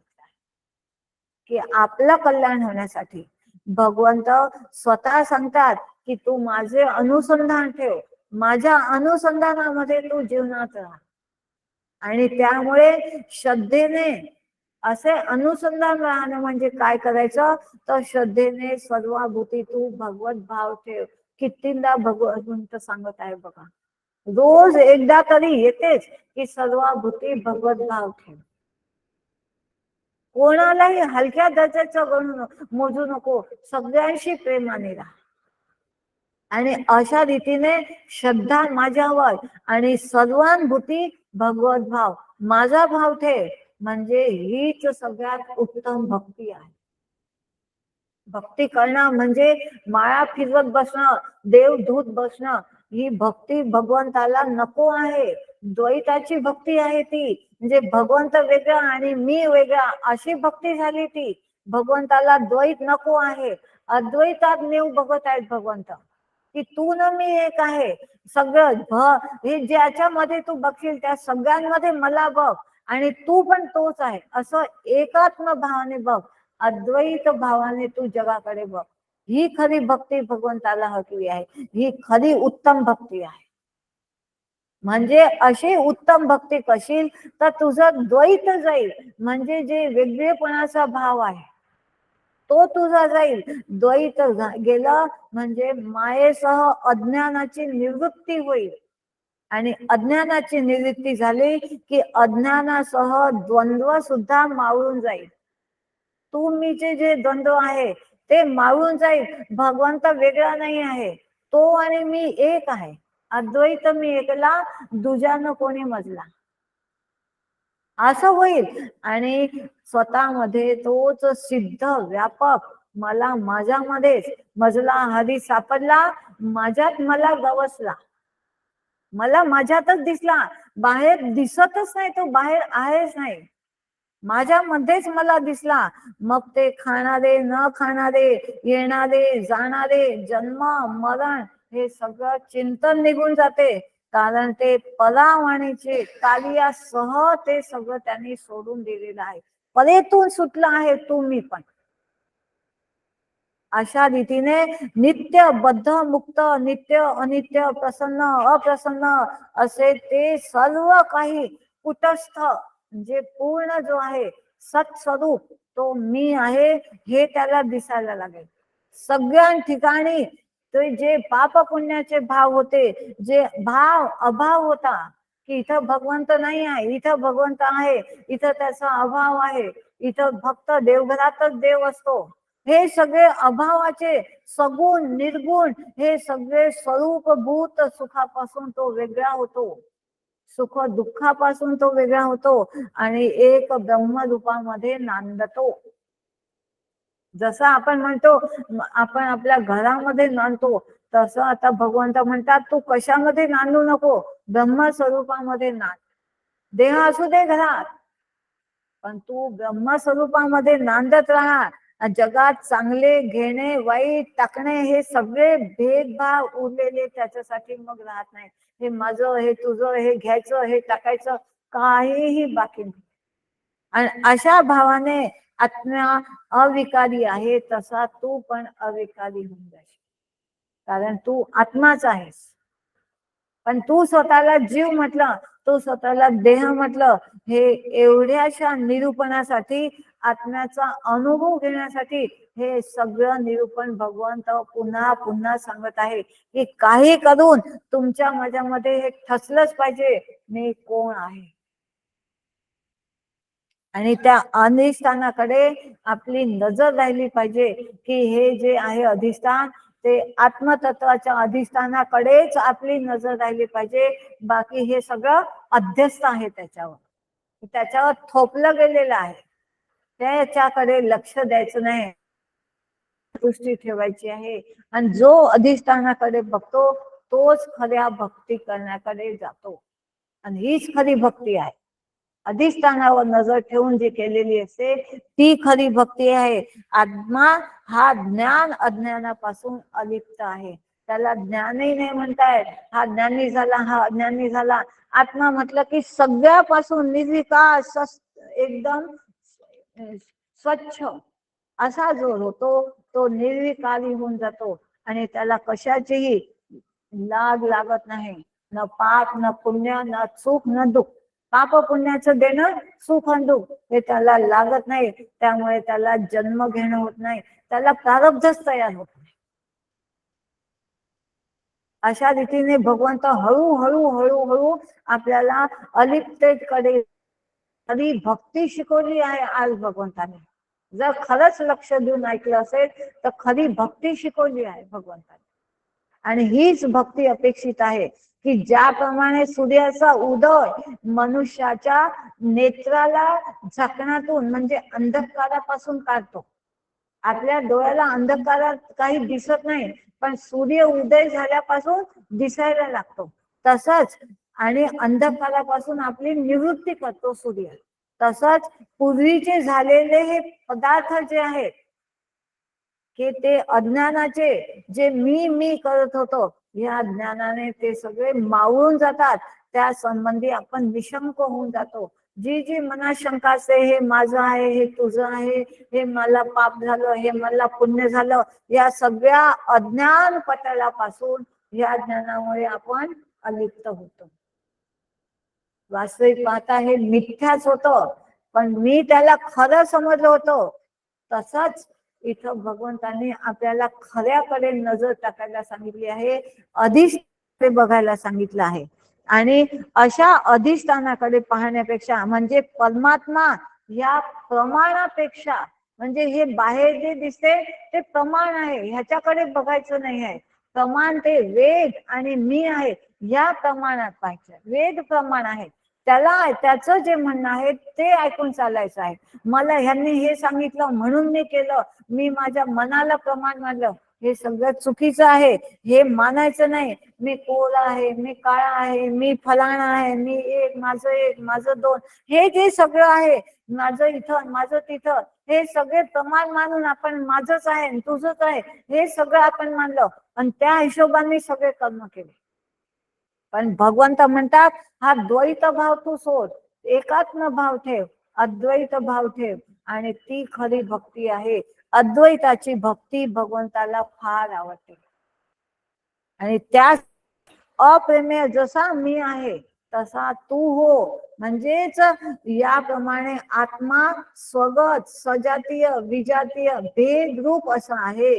नित्य म्हणजे मुक्त आहे, ज्ञान घन आहे, असा जगात तो प्रसिद्ध आहे. तसा तूही हो. जसा आपण म्हणतो मी देह आहे, म्हणजे हा विजातीय भेद होऊन गेला की खरं पाहिलं तर मी आत्मा आहे, पण मी स्वतःला देह म्हटलं की हा भेद होऊन गेला. एक देह वेगळा, हा दुसरा देह वेगळा, असे दोन देह झाले. विजातीय देह होऊन गेला. हा कावळा आहे, हा गधा आहे, हा माणूस आहे, ही गाय आहे, हे बैल आहे, असं देहच आहे. आणि त्यातला मी म्हणतो मी एक देह आहे, म्हणजे असे विजातीय भेद होऊन राहिले.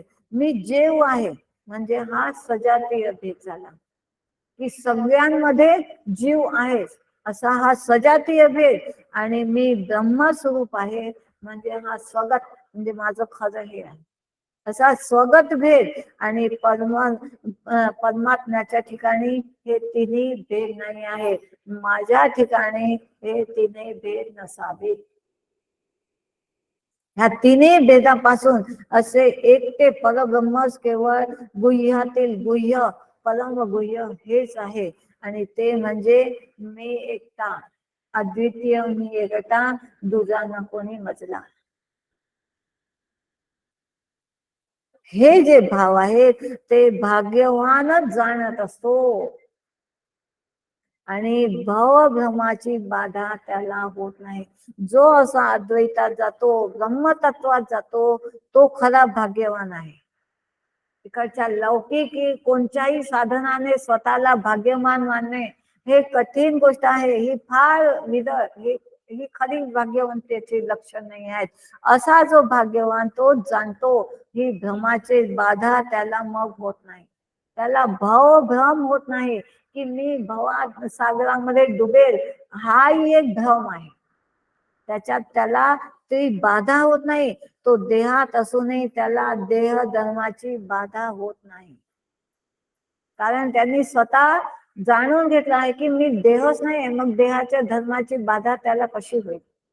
आणि त्याला कोणत्याही कर्माचे आचरण सुद्धा मग बाधा करू शकत नाही, कारण मी आत्मा आहे.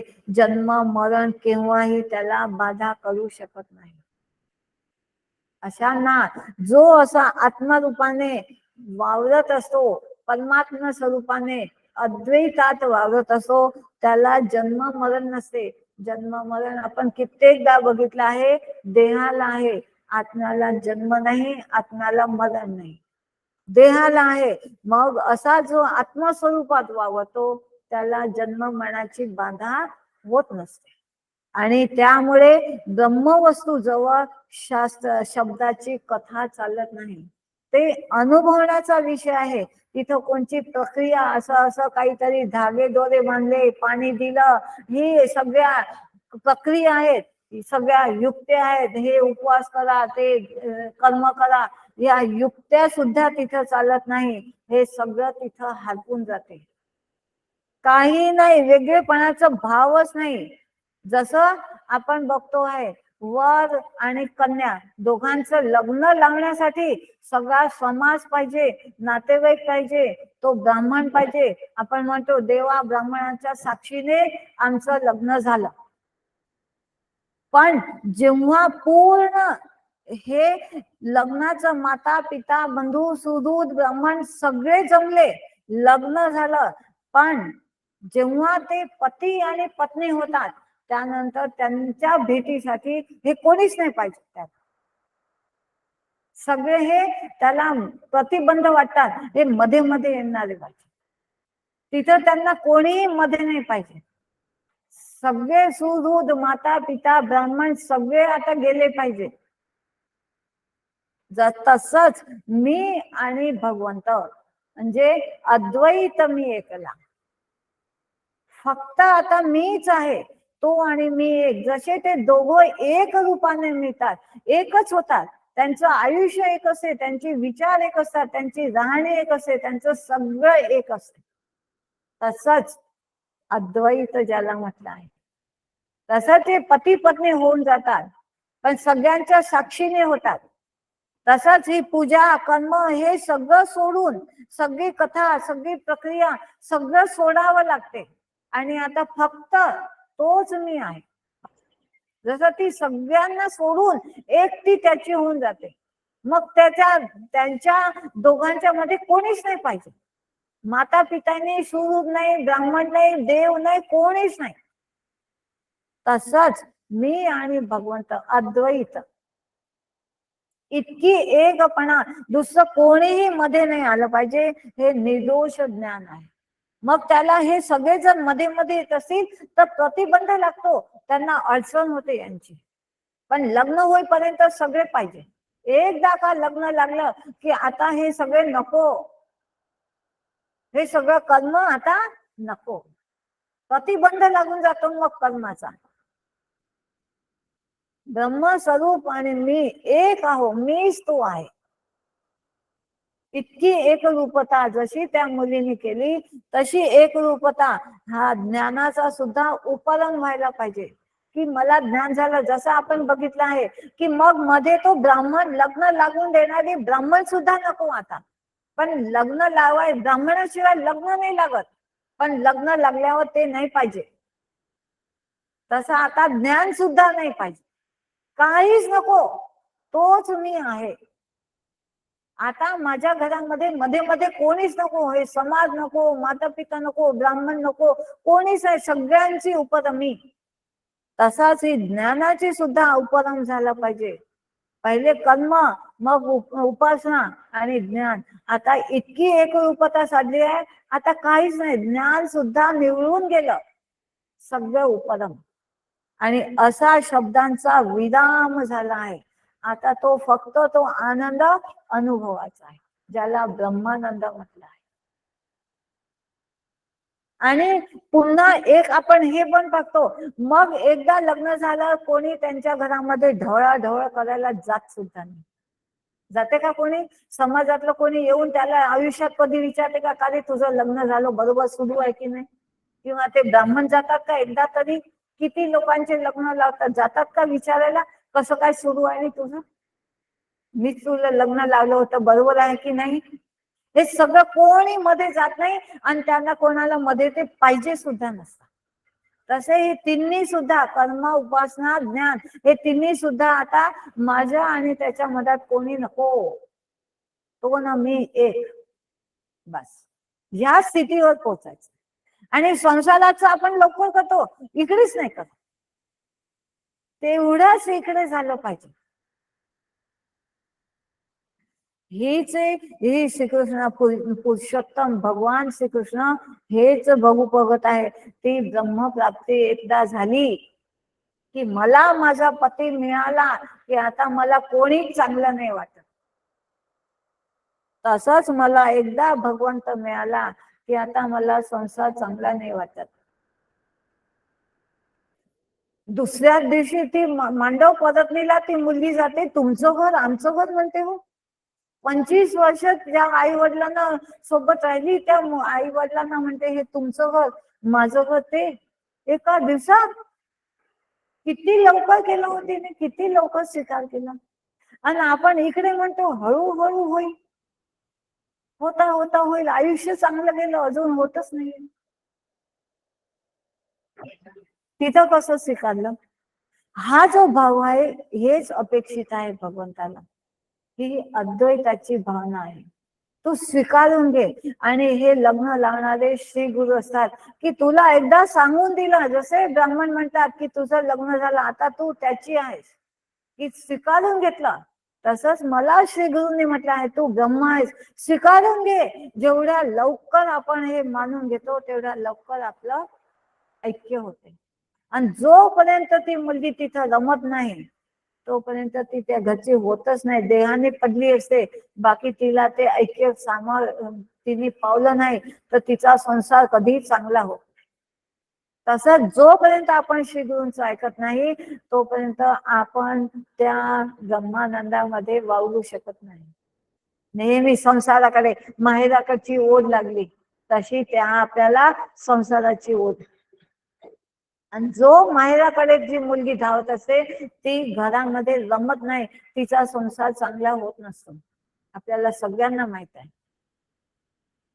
आणि तिने तिकडची ओढ सोडली तेव्हाच ती इथं रमते. तसंच आपण संसाराची ओढ सोडावी. आणि ज्याला ती जमलं ते सगळं त्याला परमार्थ जमला, हेच इथं अपेक्षित आहे. आणि तेथे देह, इंद्रिय, प्राण हे सगळे जड मूड आहेत. अज्ञानामुळे ते सगळे खरे वाटतात. ज्ञानघन आत्मा आप आपला व्यवहार करण्यापुरतीच ते करायचं, बाकी आत्मस्वरूपातच व्यवहारापुरतं. आपण काल बघितलं, प्रातिभासिक सत्तेत राहायचं नाही, व्यवहारिक सत्तेत राहायचं नाही, पारमार्थिक सत्तेतच राहायचं. काल आपण बघितलं प्रातिभासिक सत्ता म्हणजे काय, की स्वप्नात मला असं दिसलं, स्वप्नात मला ते दिसलं, आता हे चांगलं की खराब सांगा बरं. हे प्रातिभासिक सत्ता आहे. स्वप्नच मिथ्या आहे तर स्वप्नात जे झालं ते मिथ्याच आहे ना, का तू त्या सत्तेमध्ये जातो? आणि ही व्यावहारिक सत्ता, व्यवहार चोख करावा पण त्यामध्ये रमायचं नाही, फक्त पारमार्थिक सत्तेमध्ये रमायचं. आणि जो परमार्थामध्ये रमतो तोच खरा ब्रह्म ज्ञानामध्ये जाऊ शकतो. आणि हेच इथं म्हणतात की सर्व आत्मा कानाने, म्हणजे तो कानाचा कान, डोळ्याचा डोळा, सगळ्या अंगाचं, प्रत्येक अंगाचं जे आहे तर तो आहे त्याच्याकडे लक्ष ठेवायचं. ह्या बाहेरच्या कानाकडे, ह्या बाहेरच्या डोळ्याकडे नाही, डोळा ज्याच्यामुळे बघतो त्याच्याकडे लक्ष द्यायचं, कान ज्याच्यामुळे ऐकतो त्याच्याकडे. त्या मनाला देखील जे कळत नाही ते मनाला कळते कशामुळे, तो कोण आहे, त्या मनाचे आकलन करण्यात येण्यासारखे जे आहे त्याच्याकडे मला बघायचं आहे. आणि चित्ताला चिंतन करण्याची प्रेरणा कोण देतो त्याच्याकडे मला बघायचं आहे. मनाला पूर्ण धावाधावी करायला लावणारा कोण आहे, का मन धावते, अहंकार का विकसित होतो, कशामुळे अहंकार वाढला ह्याच्याकडे मला बघायचं आहे.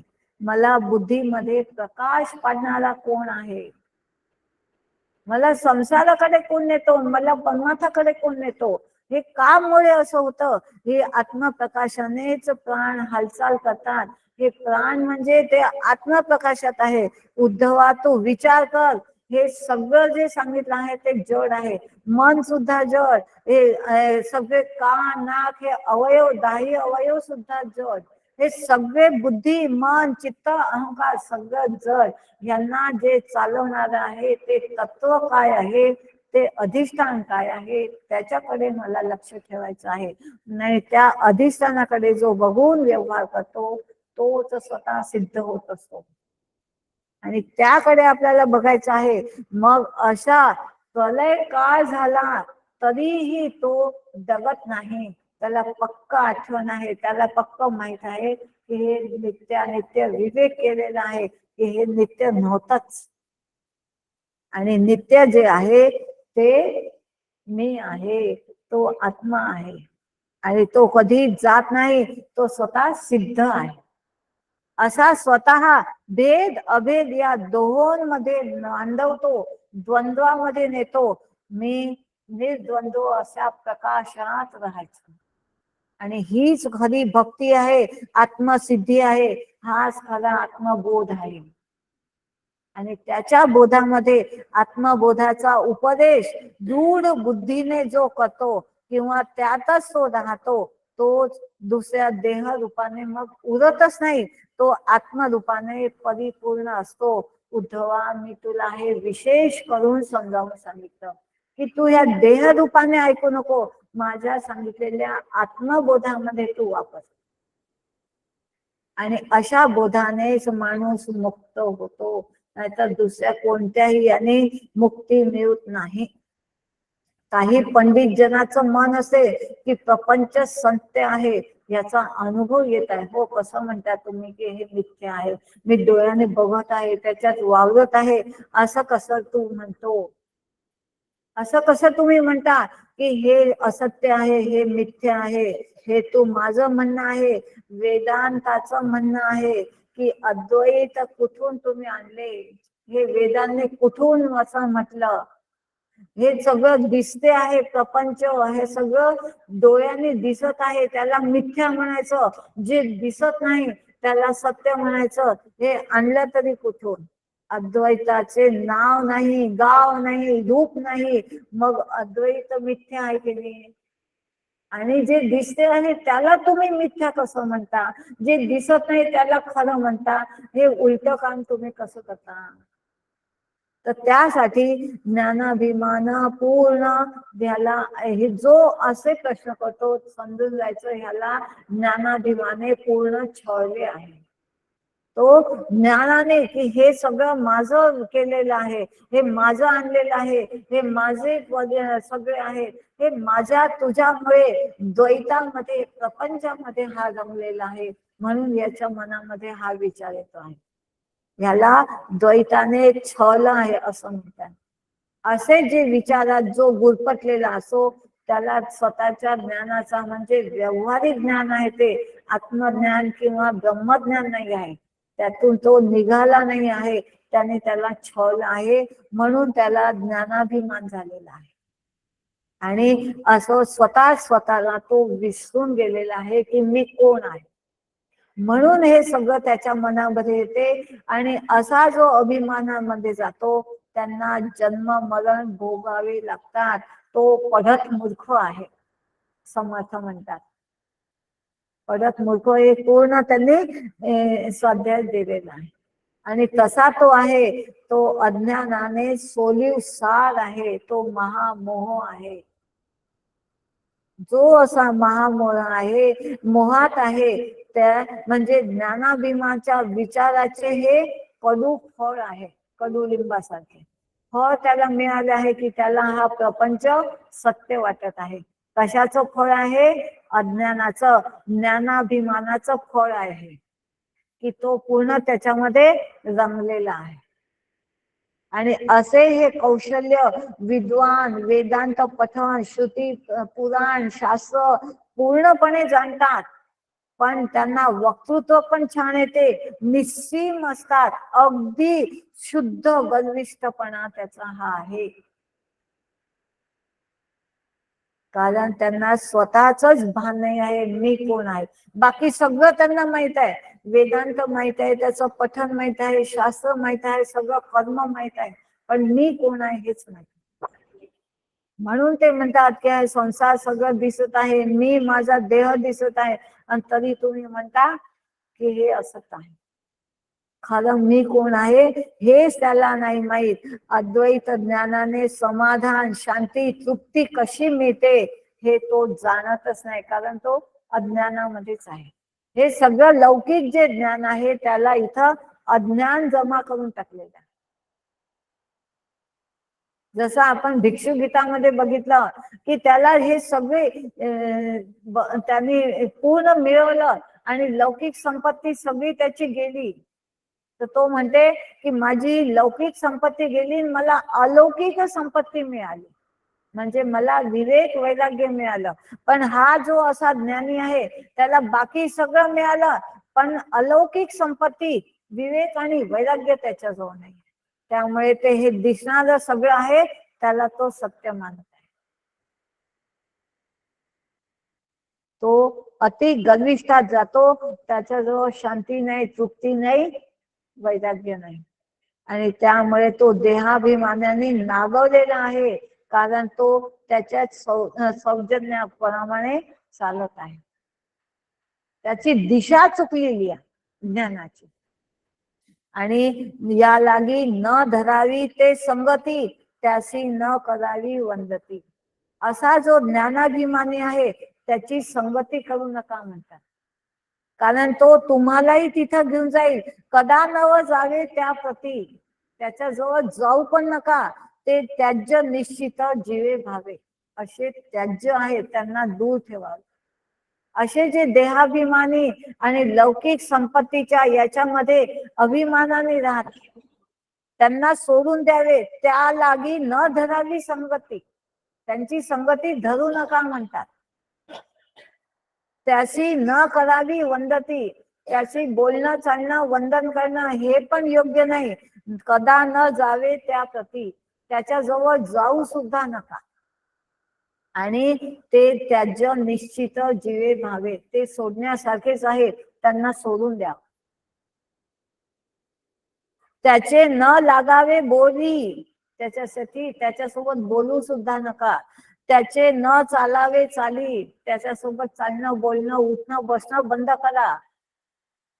त्या जे ज्ञानाभिमान मुक्ती मुकले आपली हित वार्ता, ते स्वतः त्यांना ज्ञानाभिमानीच्या पोटी आपल्याला सुद्धा तसेच करतील.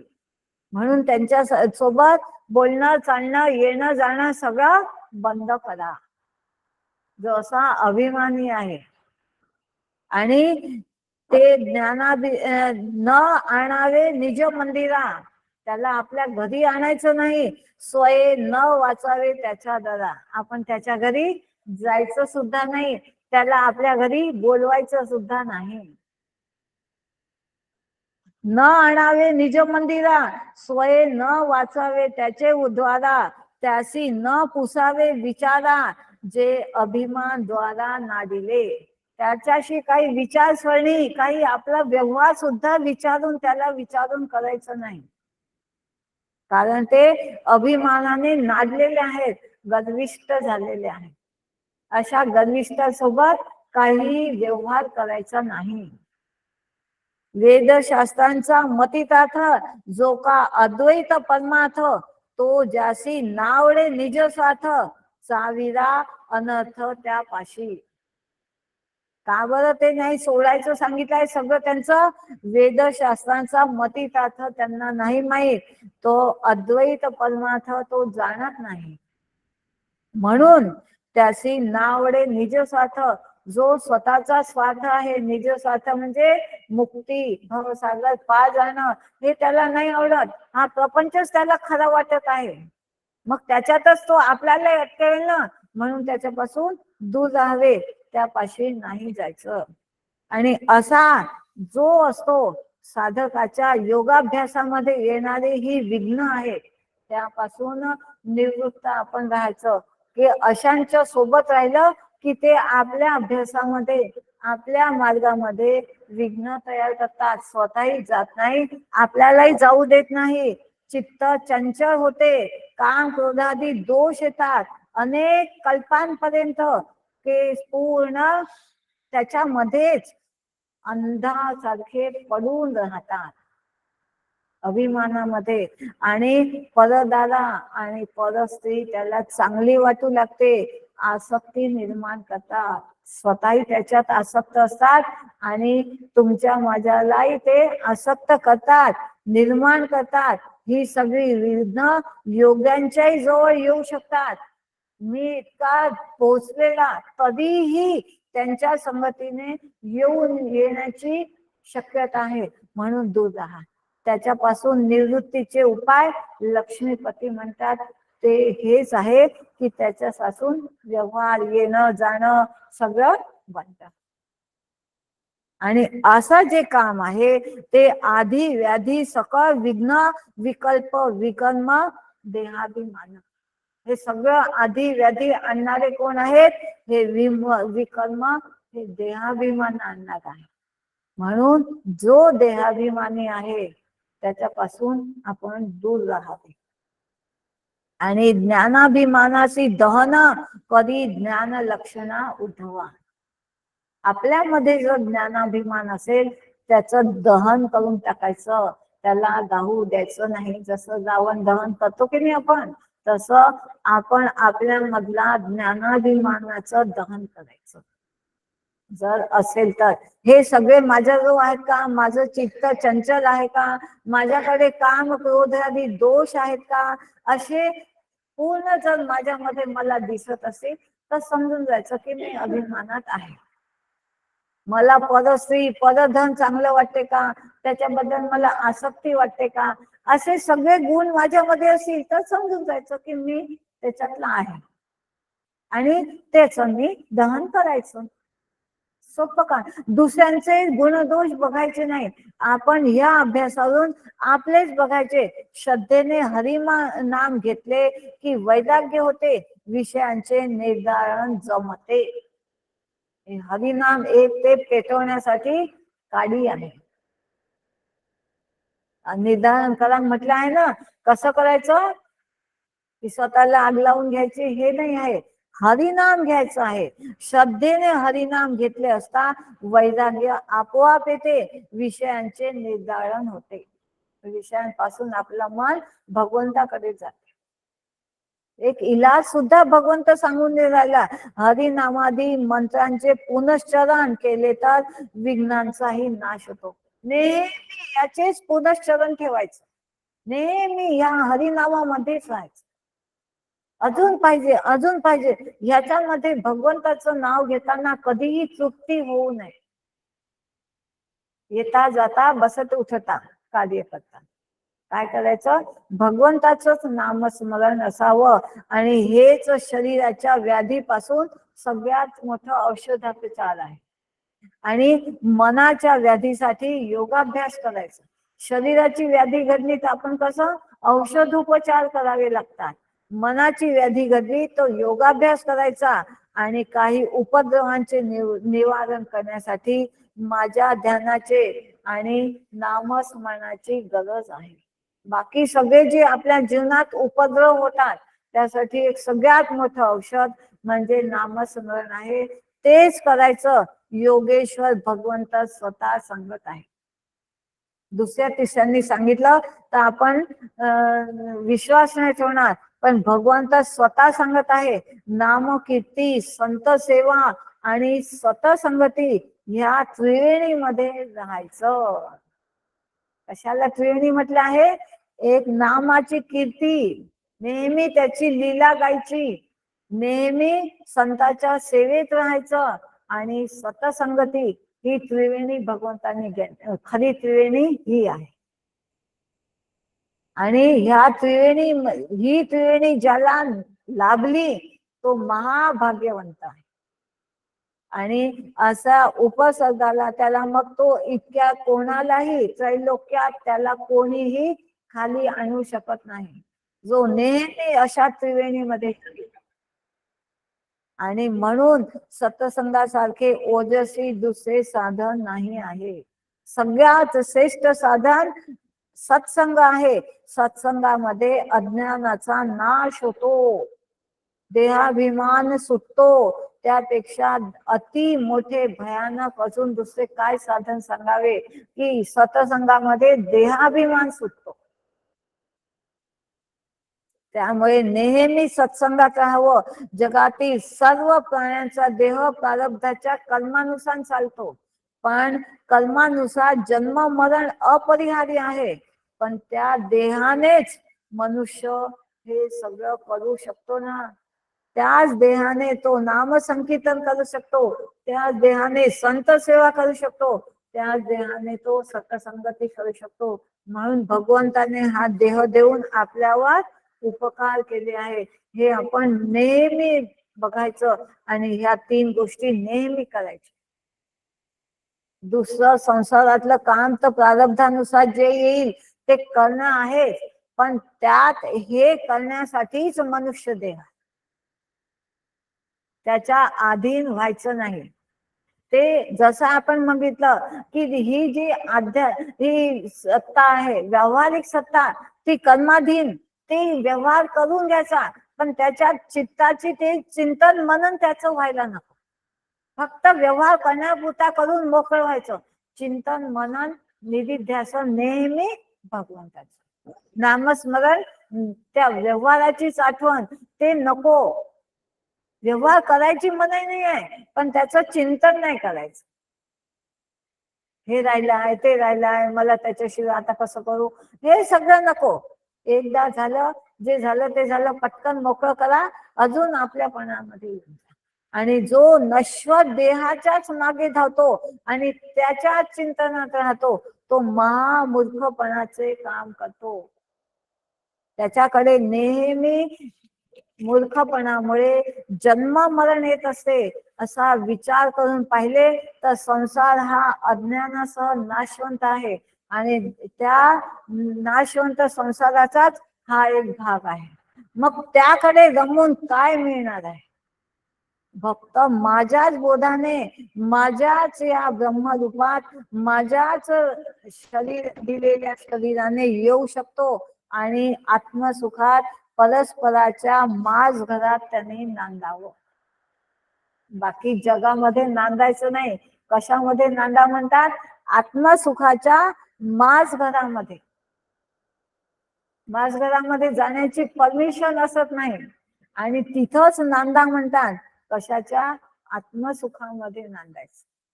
बाकी संसाराकडे जाऊच नका. मी आणि माझे भक्त एकच असतात, फक्त हे बोलण्यापुरते 2 दिसतात. भगवंत इथपर्यंत म्हणतात की माझ्या निज मार्गाने, माझी या भक्तीचे निज मार्गी निगमू नाही विघ्ना लागे.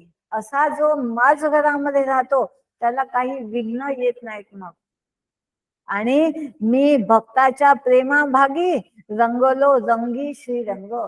त्याच्या प्रेमात मग मी, कारण माझ घरामध्ये भगवंत असतो आणि तिथं तो आणि मी. जसं आपण उदाहरणासाठी बघितलं आहे की ती पती पत्नी एकटेच असतात, तसं भगवंत म्हणतात तो आणि मी. रंगी रंगला श्रीरंग. असा मी त्याच्यामध्ये रंगतो आणि तो माझ्यामध्ये असे उद्धव अंगी अलौकिक सगळे अलंकार जडून भगवंताने त्याला तयार केले. असा हा ब्रह्मज्ञानाचा कळस म्हणजे हा 28वा अध्याय आहे. भक्त आणि माझ्या बोधाने तो ब्रह्मज्ञानाने भरलेला हा 28वा अध्याय आहे. दोघे आत्मसुखात रंगलेले आहेत. तूप जसे थिजलेले असते ते आणि विरघळलेले असते ते एकच तूप आहे, तसंच मी आणि माझा भक्त एकच आहो. थिजलेले तूप म्हणजे मी आणि विरघळलेले तूप म्हणजे भगवंत. भगवंत नाही, भक्त. थिजलेले तूप म्हणजे भगवंत आणि विरघळलेले तूप म्हणजे भक्त. दोन्ही तू एकच आहे, असा मी आणि माझा भक्त एकच आहे. भक्त माझ्याशी एकरूप होऊन ब्रह्मसुखाला प्राप्त होतो. दुसऱ्या कोणत्याही ठिकाणी एकरूपता नाही मिळत, ह्याच ठिकाणी एकरूपता साधता येते आणि ती साधावी असा हा ब्रह्मज्ञानाचा कळस आहे, हा 28वा अध्याय. याच्यामध्ये पूर्ण तुमच्या आमच्यासाठीच प्रत्येक शब्द न शब्द सांगितलेला आहे. पूर्ण ब्रह्मज्ञानाने खचाखच भरलेला हा अध्याय होता आणि तो हा कळस म्हणून हा अध्याय ठेवलेला आहे. शेवट चालला हो, शेवट नेहमी कळस ठेवला जातो. बाकी सगळी देवळाची उभारणी होऊन जाते आणि सगळ्यात शेवटी कळस ठेवला जातो. तसा हा 28वा अध्याय म्हणजे ब्रह्मज्ञानाचा कळस आहे.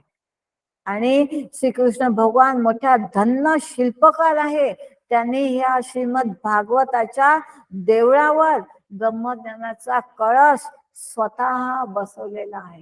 हे सगळे स्वतः बोललेत ना ते, म्हणून इथं म्हटलं आहे की भगवंतांनी स्वतः या भागवतामध्ये 28वा अध्याय कळस म्हणून बसवला.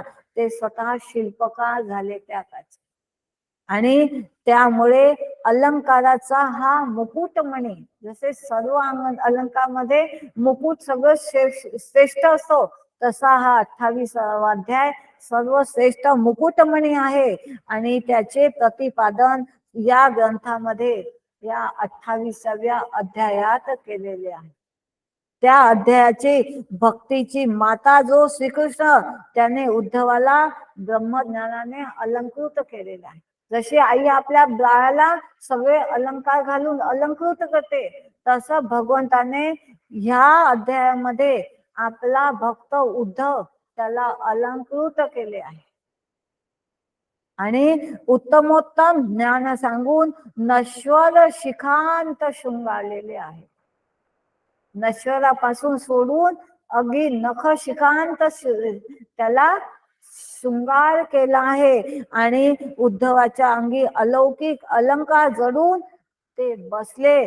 त्यामुळे उद्धव आता अमौलिक झाला आहे, त्याचंही काही मौल नाही झालं. खूप दागिने घातले, तसं भगवंतांनी याला अलौकिक दागिने घातले आहेत, म्हणून याचं काही आता मूल्य नाही राहिलं आहे, अमौलिक झाला आहे. आणि त्याने मूल्य करता येणं नाही, अशा या ब्रह्मज्ञानाचं मूल्य नाही आहे, असं अमौलिक मूल्य भगवंतांनी इथं दिलं आहे.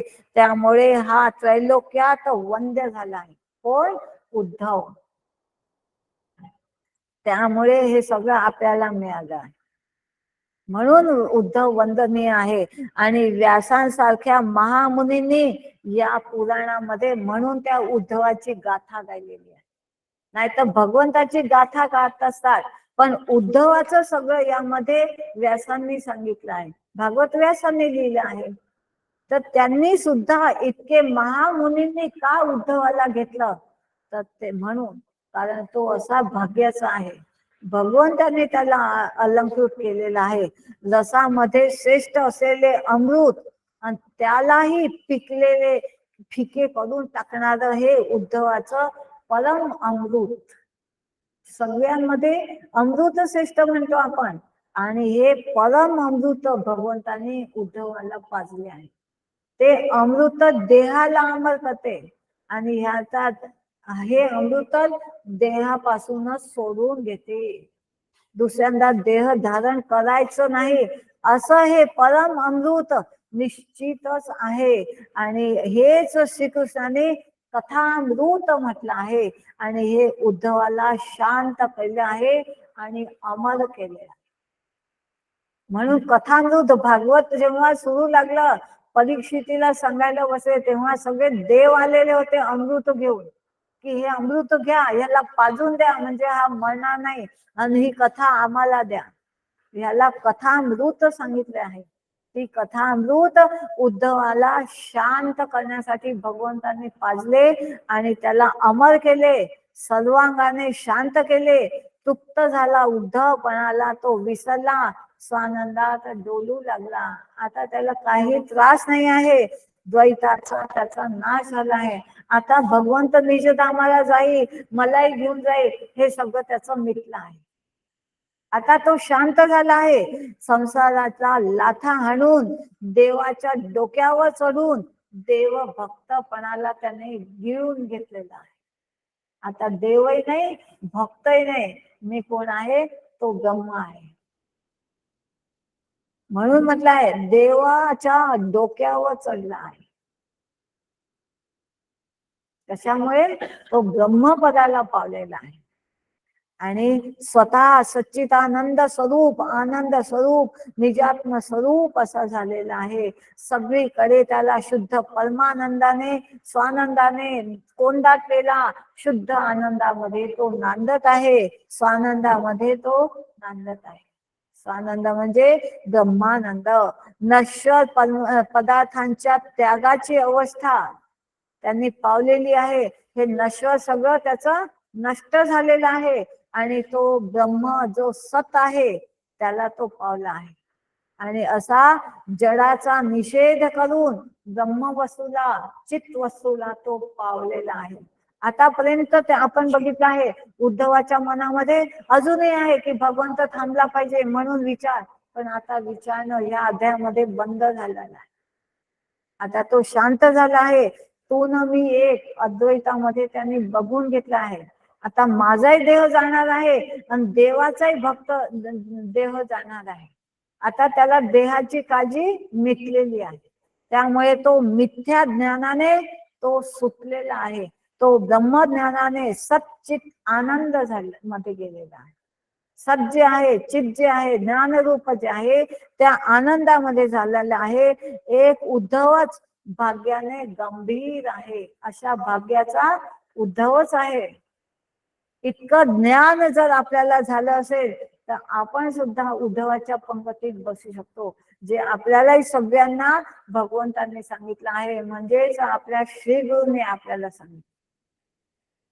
आणि ज्या कारणाने निजधामाला जाण्याचे रद्द करून भगवान श्रीकृष्ण द्वारकेत थांबले आणि स्वतःच्या जवळ असलेल्या ज्ञानाचा ठेवा उद्धवाला दिला.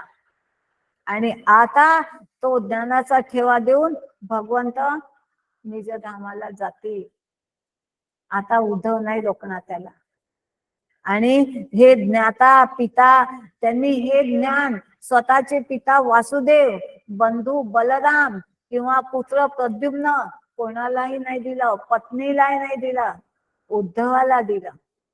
म्हणून उद्धव ज्ञानाचा पूर्ण ज्ञान स्वरूप उद्धव आहे. म्हणून उद्धव भाग्याचा आहे. आणि हे एक कोणी म्हटले की गीतेमध्ये अर्जुनाला तर सुद्धा हे ज्ञान दिलं, पण तिथं युद्ध प्रसंग होता, घाईघाईने सांगितलं आहे. या उद्धवाला अगदी शांत 28 अध्याय काही कमी नाही झाले. इतका विस्ताराने सिद्धांताचा पूर्ण निवाडा करून, पूर्ण निचोड करून, विषयाचे विवरण करून भगवंताने सांगितले आहे. तुमच्या माझ्या साधारणांना 5 महिने लागले आपल्याला. कमी वेळ नाही आहे 5 महिने म्हणजे. इतका आपण वेळ इथं घालवला आहे. हे ज्ञान उद्धवाला भगवंताने अर्पण केले, आपल्या श्री गुरूंनी आपल्याला अर्पण केलं. त्याचा ठेवा आपल्या जवळ ठेवला आहे. या ठेवाने आपण सुद्धा तितकेच भाग्याचे आहोत की ज्याला हा ठेवा मिळाला. हे ज्ञान मिळालं. सर्व गुप्तातला गुप्त ठेवा उद्धवाला त्यांनी अर्पण केला. श्रीकृष्णाने गुह्यातील गुह्य ज्ञान हक्काने उद्धवाजवळ ठेवले आणि उद्धवाने घेतले. तो त्या लायकीचा भगवंताला दिसला. आणि असा पांडवांमध्ये अर्जुन, यादवामध्ये फक्त अर्जुन, हे दोनच धन्य आहेत. या दोघांनाच त्यांनी स्वतःचं ज्ञान दिलं, दुसऱ्या कोणालाही दिलेलं नाही. धन्य आहेत हे दोघ जण. संसाराचा सार म्हणजे हा 11 स्कंद आहे आणि त्याचाही स्थान म्हणजे हा 28वा अध्याय आहे. फार महत्वाचा अध्याय आहे. फार एक एक शब्द याचे महत्वाचे आहे. पूर्ण ज्ञान सामावलेलं आहे.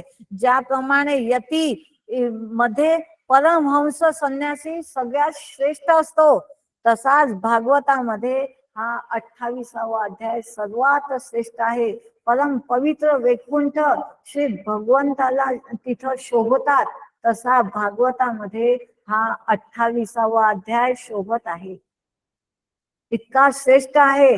आणि उद्धव पूर्ण ब्रह्म आता झालेला आहे श्रीकृष्णाच्या कृपेने. त्याप्रमाणे त्याची आस्था हृदयामध्ये श्री गुरूंसाठी, म्हणजे श्री गुरु या ठिकाणी श्रीकृष्ण स्वतः झालेले आहेत. त्याचे जे ज्ञान श्री गुरु देतात तेच त्यांनी दिलेलं आहे. आणि माझ्यावर सुद्धा माझ्या श्री गुरूंनी फार कृपा केली, त्यामुळेच माझ्याकडून हे गुह्य ज्ञान त्यांनी बोलवून घेतलं. नाहीतर हे बोलणं शक्य नव्हतं.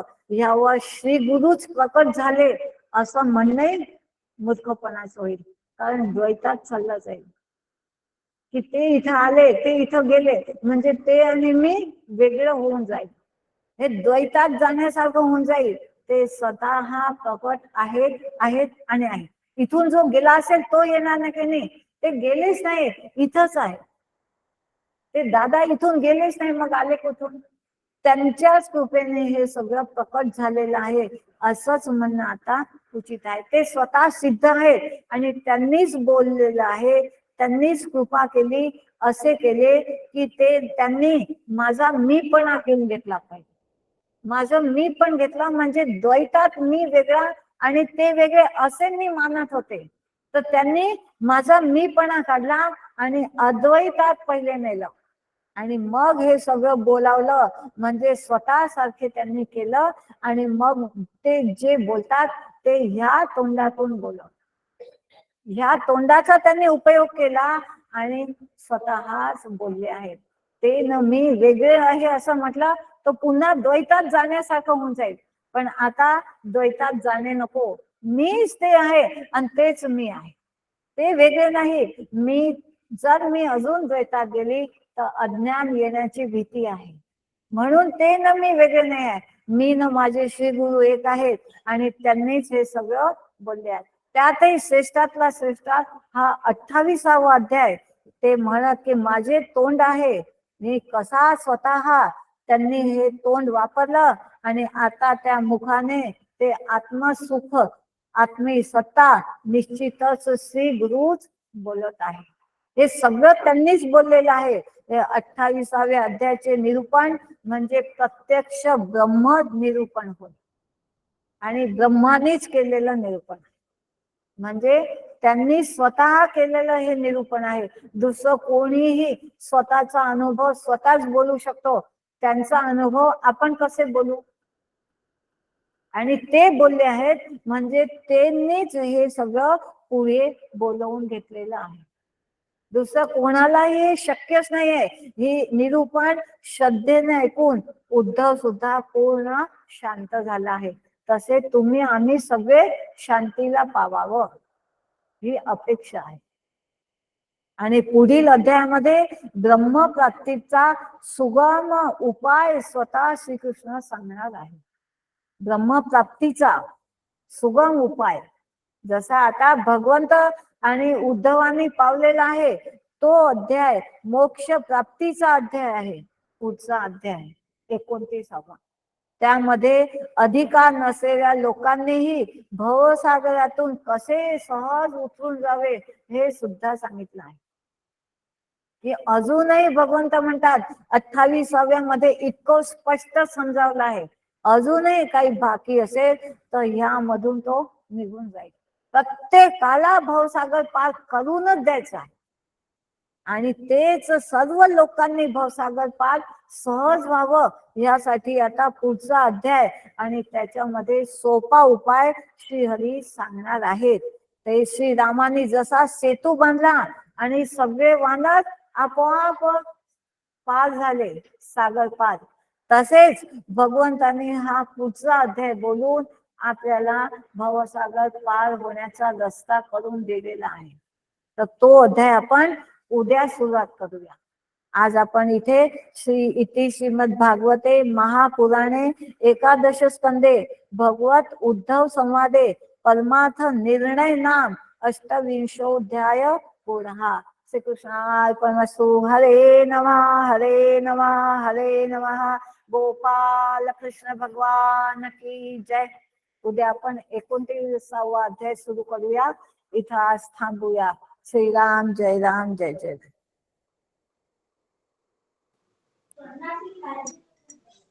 श्री कृष्ण अर्पणमस्तु. श्रीराम जय राम जय. नमस्कार करते. श्रीराम जय राम जय जय राम. नमस्कार. नमस्कार करते. रामकृष्ण हरी.